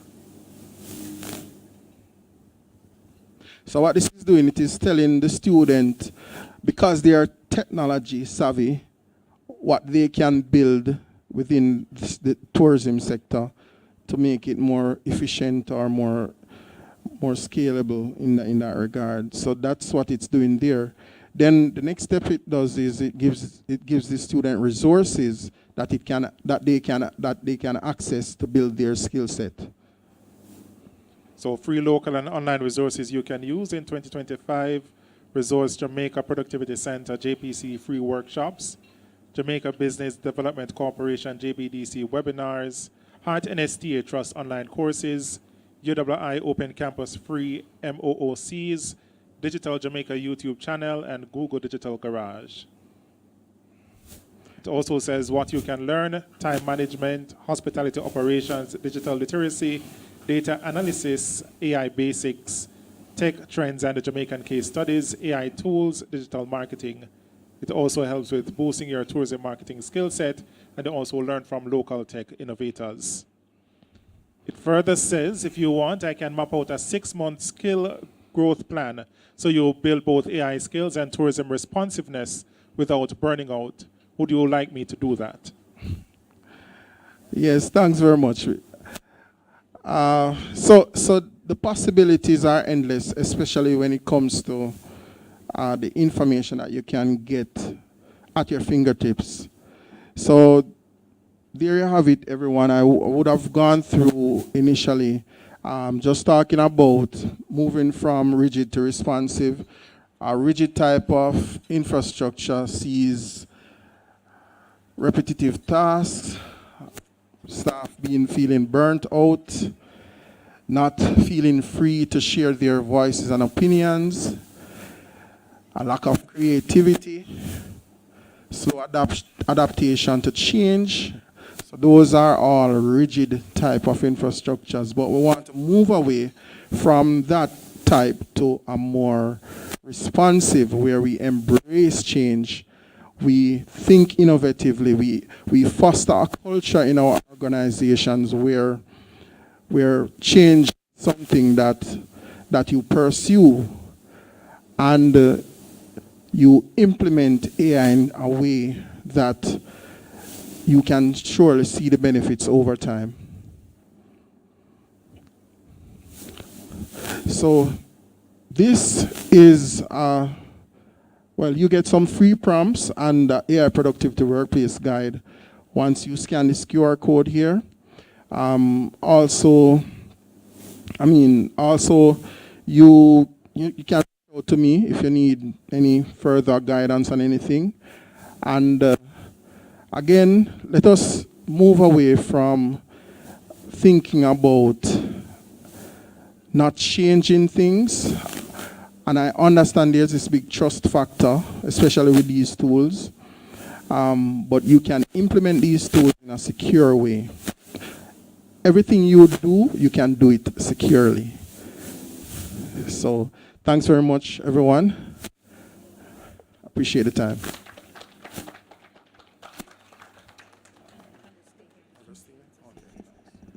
Thank you so much, Mr. Stevens. Any questions?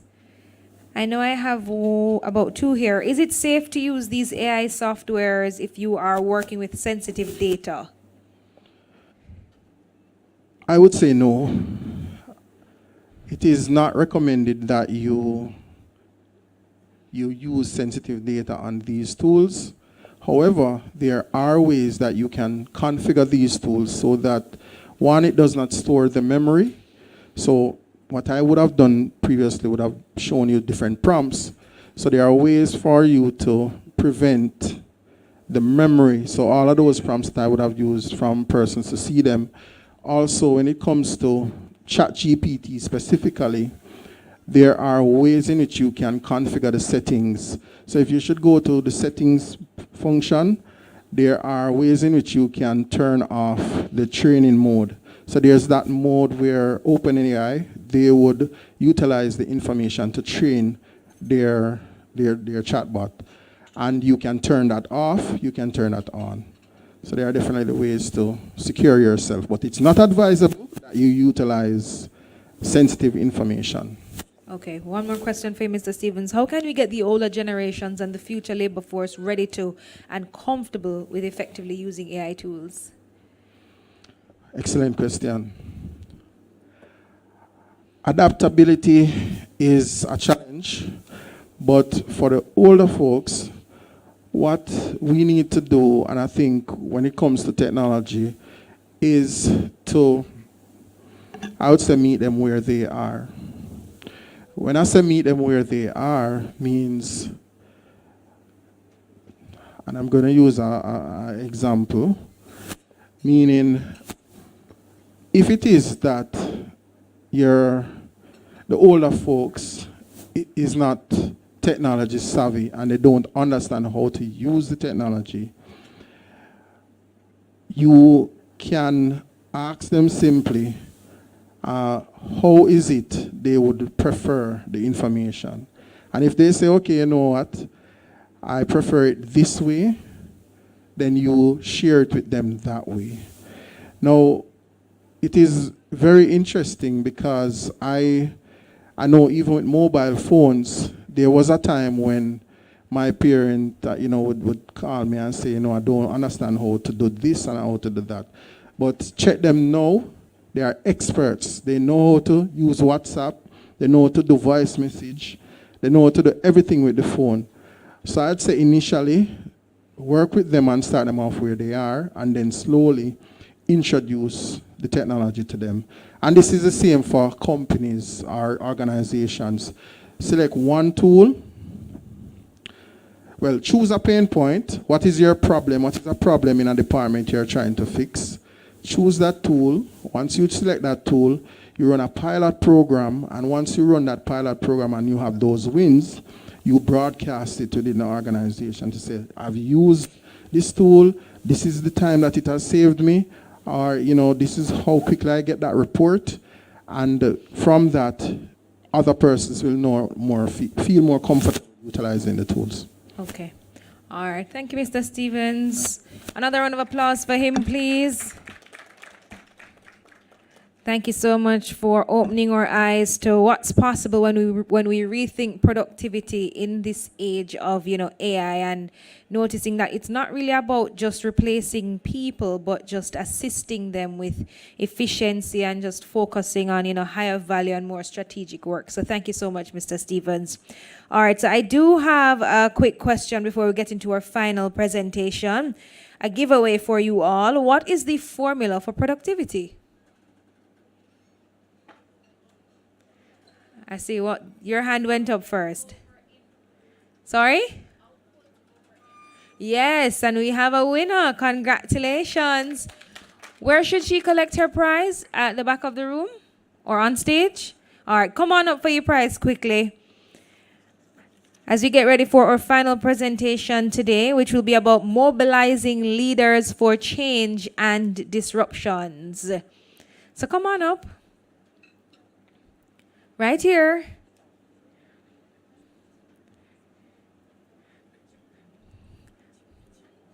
Congratulations to you. Oh, okay. So let me tell you. Is it the free leadership? Yes, free leadership disc assessment. So yes, so congratulations. You gotta give it up for everybody. So she actually won for herself. A Maxwell Leadership Executive Training Kit. Maxwell Leadership Tell you what's in it. Executive Training Kit. I'm saying it so that our viewers online can hear as well. She got for herself a free disc assessment. One free disc assessment. Tell you what that is in a bit. She got a 60-minute executive coaching session. 60-minute executive coaching session. And she's not doing it for herself, so she just won for her company a free 60-minute lunch and learn for her team. Okay, free 60-minute lunch and learn for her team as well. That is valued at $1,500. valued at 1,500 US Give dollars. it up for this leader. Yes. All right. So let me just do that presentation real quick. So courtesy of the Creative U Academy and us at the John Maxwell team, we are giving you this wonderful gift certificate for your executive training kit. All right. All right. Oh wait, you have to smile. You have to you have to smile and look at the photographer to ensure that we get the shot. Congratulations to you. Yes. All right. Okay, we're doing another giveaway? We have one more giveaway. All right. So anyone can tell me just any two key insights that have resonated with them today. I have a prize for you. I saw your hand first. Yes. Yes. I'm gonna lend you the microphone.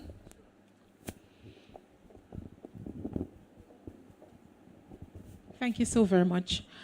What resonated with me most profoundly is the fact that the toolkit, it was not just for adults, but we were mindful and purposeful to include in it our children. That for me spoke volume.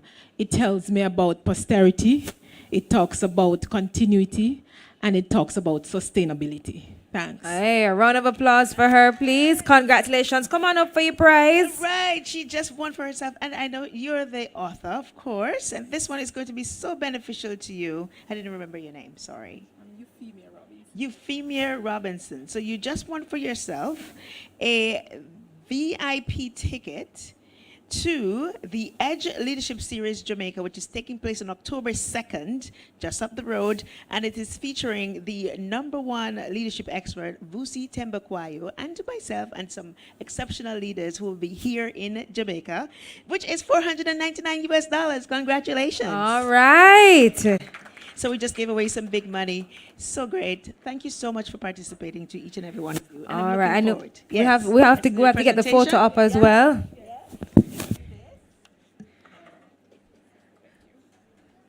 Thank you so much, ladies. As we jump into our final presentation for today. Yes? Yes, you can. Thank you, too. All right. So we're going to be hearing from Cara Boyce, and she is a transformative leader and strategist in organizational culture, leadership, alignment, and change management, known for helping businesses turn vision into measurable results. With over a decade of experience influencing more than 10,000 professionals and 90 organizations across the Caribbean and Latin America, she partners with leaders to drive strategic transformation, cultural alignment, and sustainable performance growth. So please put your hands together for Cara Boyce, ladies and gentlemen, presenting on mobilizing leaders for change and disruptions.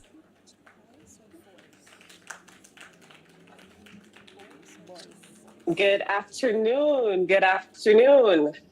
Just confirm that you can hear me. I'm trusting that you can hear me with the technology. Loud and clear. I'm sure you guys had wonderful. I'm sure you guys had a long day, but I believe it was productive, pun intended. I really just want to, give a big up to Tamar and the team at JPC, Satania, Michaelan, the team that put in all the effort to pull this together. I think this is a phenomenal step in the right direction for Jamaica and for you as leaders to really take the day to focus on how can we become more productive. Now, I know you had a long day, so I kind of want to shake up the room a bit, if you can allow me to do that. So for some of you who are accustomed folding your hands, I want you to fold your hands for me, please. If you can see me clearly, fold your hands how you would normally fold your hands. And count for about 5 seconds. Just 5 seconds. Fold your hands and count for 5 seconds. And once you have done that, I want you to do it in the other direction. So if you usually have your left hand to the top, I want you to fold it with your right hand to the top. Take a few seconds to figure that out. Usually what that does is it helps us to understand how uncomfortable change can be not only for our employees, but for us as leaders as well. And I wanted you to feel that firsthand. So just let me know in the room, moderator, if persons are getting this done, or if I need to get on a plane and come to Jamaica and help them fold their hands in the opposite direction. How is it going? Are we getting this done?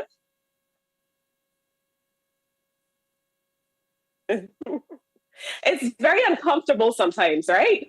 Now, for the next couple of seconds as well, when I say raise your left hand, I want you to raise your right hand. So I'm going to say left hand. That is a prompt for you to raise your right hand. If I say right hand, that is a prompt for you to raise your left hand. Are we ready? So let's go. We don't have a lot of time. Left hand. Who raised their left hand or who raised their right hand? You can have a laugh at yourself today. You've made it through the entire day. Left hand again. Right hand. When I say right hand, you're supposed to raise your left hand. So I hope you guys are getting it, right? Now, that particular exercise, I really wanted you to understand how important it is to connect the dots for your team.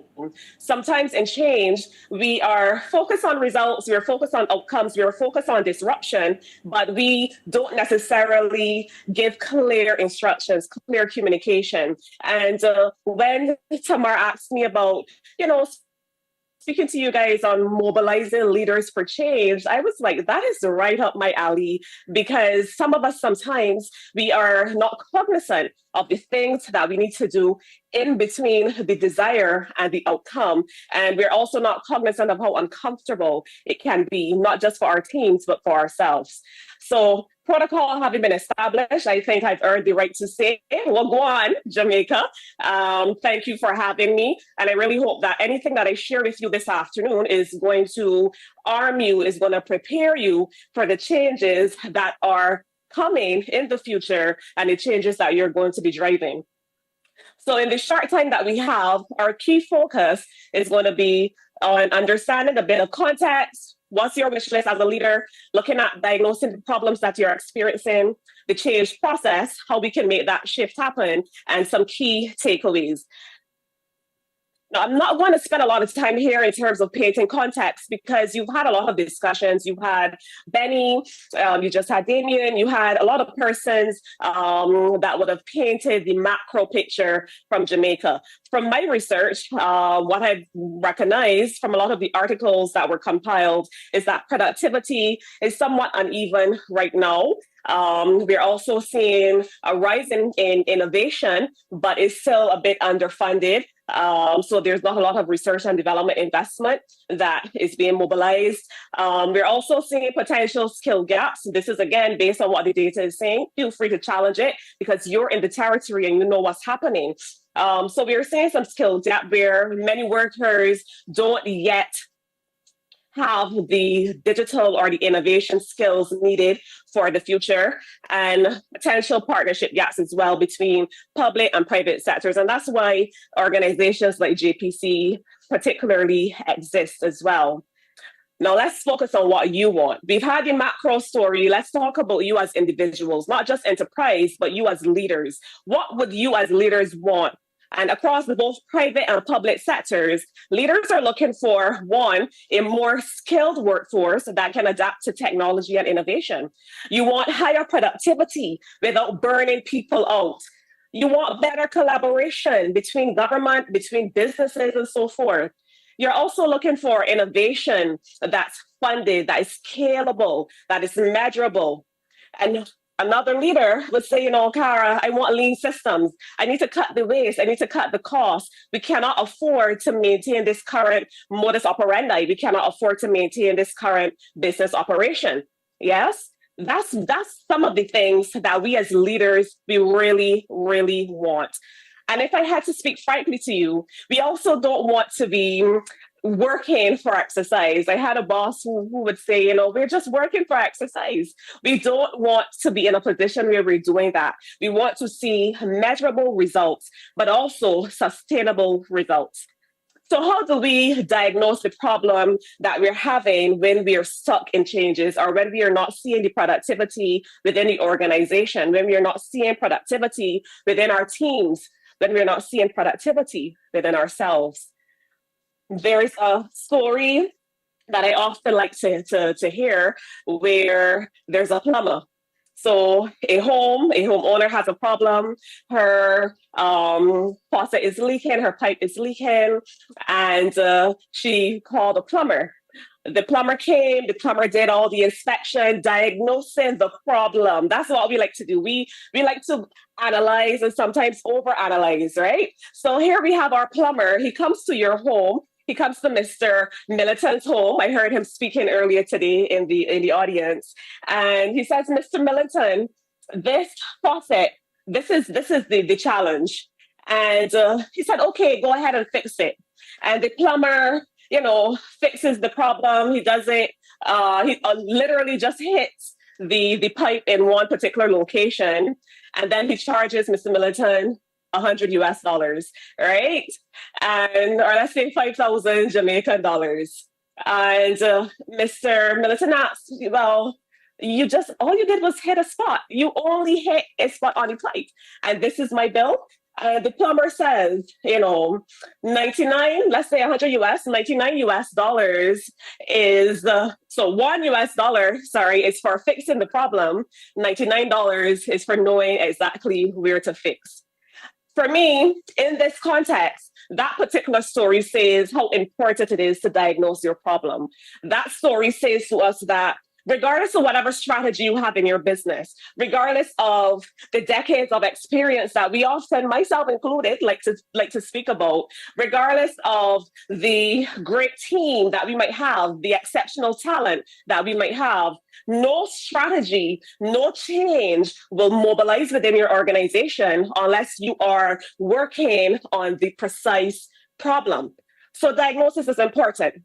Now, if I had to share with you some cheat sheets to for lack of better words, or some areas that you can start to focus or pinpoint your attention, where in my experience with my clients, I've recognized these are where the bottlenecks are within an organization. These will be my recommendation. The first one, your processes and your systems.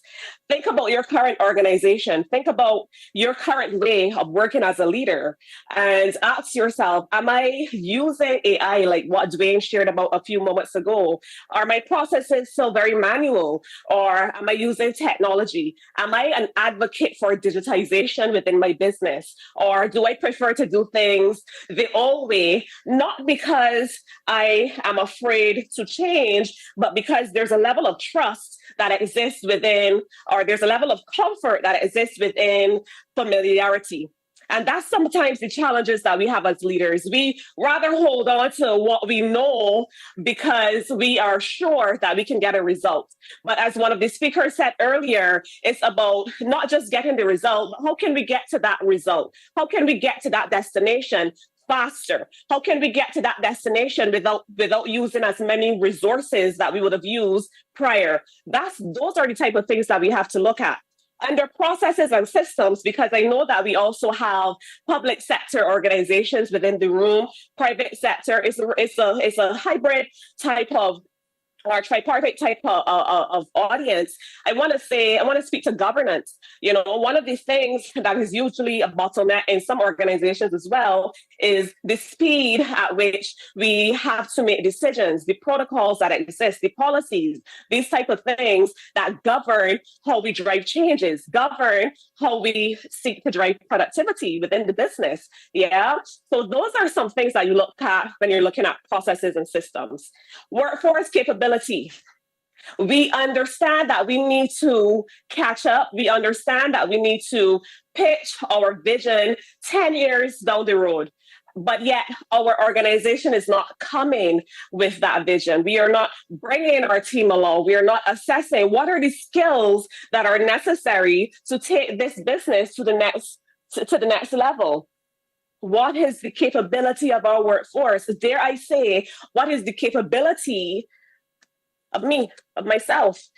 Have I been upskilling myself to learn AI? Have I been upskilling myself to learn different strategies? Have I been exploring what other organizations in other territories are doing to increase the capability? Because I have to lead my team. I have to lead the charge. I have to model change. Another one, and I absolutely enjoyed what Dwayne shared when he spoke about culture as well. You know, culture and leadership within the organization.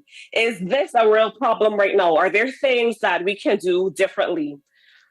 Is the leadership aligned? Is the leadership team going into the boardroom, accepting and aligning on the way forward, but then we're exiting the room and we're operating in silos? Is that the real problem? I'm not saying that that problem exists, because we have professionals in the room who are focused on productivity. So no way, not Jamaica, right? But it's a real possibility. Remember, we're focusing on diagnosing the problem, because everything else that you do, it will not make sense unless you know exactly what you're fixing. A couple other things we're not going to spend a lot of time on it is performance management. Are we setting the right KPIs? Are they aligned? Are they connected to our strategic objectives? Right? Am I meeting with my team and having the performance management discussions? Resource allocation. How am I allocating budgets? How am I delegating to my team? Am I keeping everything at this level? Because then, you know, that's where the cap will exist. And then, of course, customer and citizen experience. Right? If you're private sector, is this where the bottleneck lies in our customer experience? Should we be doing things differently on that end? Or is it within citizen experience, right? We have to diagnose the problem. And once we diagnose the problem, then, you know, we trigger this change process. I'm not going to go into all of the details. You can have this at your disposal as well, and you can always reach out and we can chat some more. But once you've diagnosed, for example, using surveys, looking at data, having stakeholder feedback and focus groups and that type of stuff, so that you can pinpoint the root causes, then you start to design your solutions. But sometimes as leaders, and you know, I am guilty of it. So when I speak to you guys, I'm speaking to you with love, and I'm speaking to you with my own personal experience. Sometimes we have amazing ideas, you know, these ideas just come to our head when we are probably sleeping, when we are, you know, we are just locked in and we have ideas and we are willing to defend them.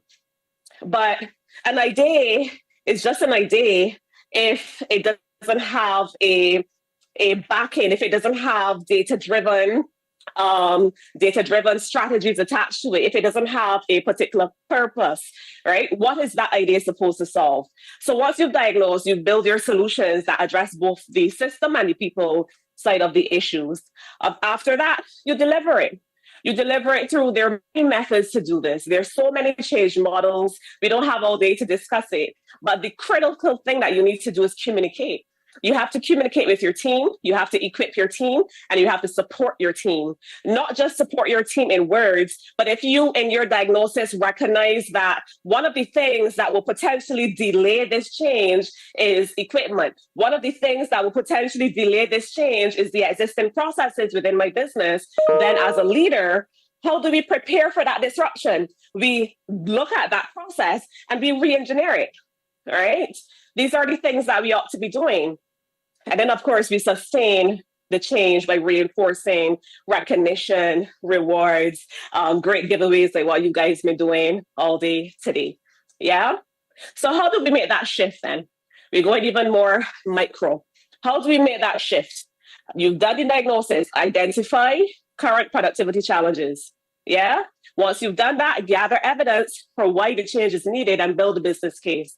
Don't just diagnose and say, okay, guys, this is the problem. Now let's implement. We have to build a business case, because what happens, guys, is that you are leaders and business as usual will still become business as usual. As much as you are driving change, you still have operational demands. You still have people demands for things that were never on your desk, that you didn't have an idea will come up in that day. We have to be realistic, right? So once you build that business case, now you have a guiding document that you can always refer to. That's why I love that type of thing, right? You document it, You have all your data so that if anything shifts, you can always remember the why behind the change. I'm preparing you for disruption. The second thing is you diagnose the current mindset. Is the mindset focused on working harder, or is it focused on working smarter and, dare I say, differently? We are in an era right now where we have to act differently. We have to think differently. We have to move differently as leaders if you want different results. In fact, insanity is doing the same thing over and over and over again and expecting a different result. And we are not insane, not Jamaica, no way, right? So what's the next step?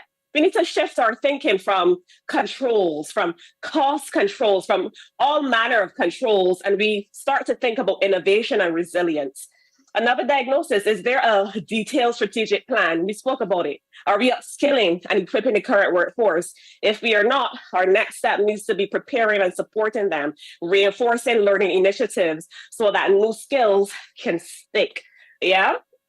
And finally, how long do the productivity gains within the organization last? You go through all the effort, and at the end of the day, everyone is excited. We did that, right? Pat ourselves on our chest. We did that as leaders. We led amazing changes. We rolled out perfect projects. We rolled out perfect apps. And then in 3 months, momentum drops. What's your next step? You need to anchor your new processes and your mindsets into your policies. Anchor them into your processes, to your performance measures. Anchor them into your leadership habits. You are the tide, and a rising tide raises all ships. Yes? That's the only way that the shift can happen. Okay? So, key takeaways for you again, because I want to leave some time for question and answer. And also, I respect your time. You've had a long day, to be honest. All right. But you're going to have my details at the end. But if it's 2 things that I really want you to hold on to is, 1, you have to diagnose with precision. Leaders who use data, who use observation, who takes the time to get employee feedback to pinpoint the bottlenecks, are 2.5 times more likely to achieve successful change outcomes. The data says it. That's not me. That's the data. And I really believe it. If you're going to spend your time doing something, make it purposeful, make it intentional. The second takeaway is that you need to remove barriers and build capability. Remove the barriers, build the capability. You're the leader. You are no longer in a state of individual contribution. You are now focused on developing other leaders. All right? We are preparing you for disruption. So you need to remove the barriers and build the capability. Investing in the process redesign, targeting, upskilling, and all these nice things actually raise output per employee by 10 to 25% within a year. That's not CARA. That's not IGC Group Inc. that is saying that. That's World Bank 2023. They have all the information in that report, right? Change sticks when people have the skills, when they have the tools, and most importantly, when they have the authority to succeed in the new way of working. So that word authority, for some reason, that jumped out to me. And it makes me wonder, is the information that I really shared with you a few moments ago, is that the true test? Is it that you didn't know this information before? I don't believe so. I believe you're all professional, you're all intelligent, and you know exactly what you need to do. You just need to be reminded. My belief is that the true test is wondering whether you have what it takes. And why that is the true test is because a survey of 700 leaders from large organizations that was conducted revealed that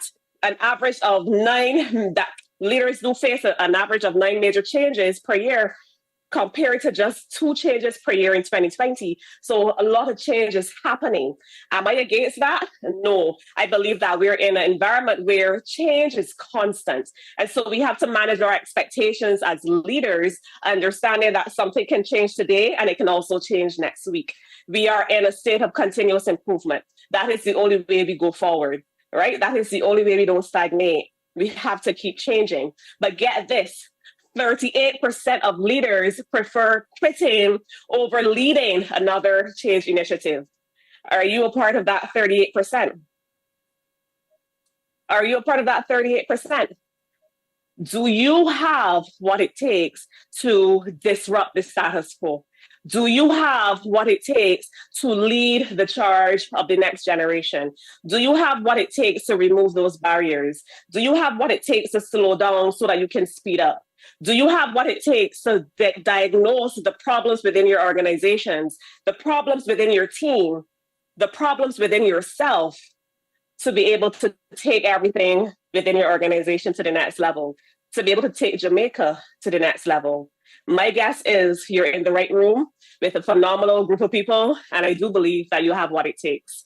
So that's my contribution for you this afternoon. I really hope that you have taken something to go back into your organization, energized, focused, intentional. You heard Honorable Minister Charles spoke about what productivity is. You know, he said it's not by accident, but it requires deliberate strategic approaches. You need to go back and be deliberate.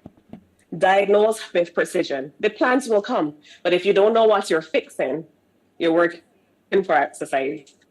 Thank you guys for listening. I'll take any questions at this time. And of course, you can scan the QR code to get my details and share yours with me as well. And we can have great partnerships together.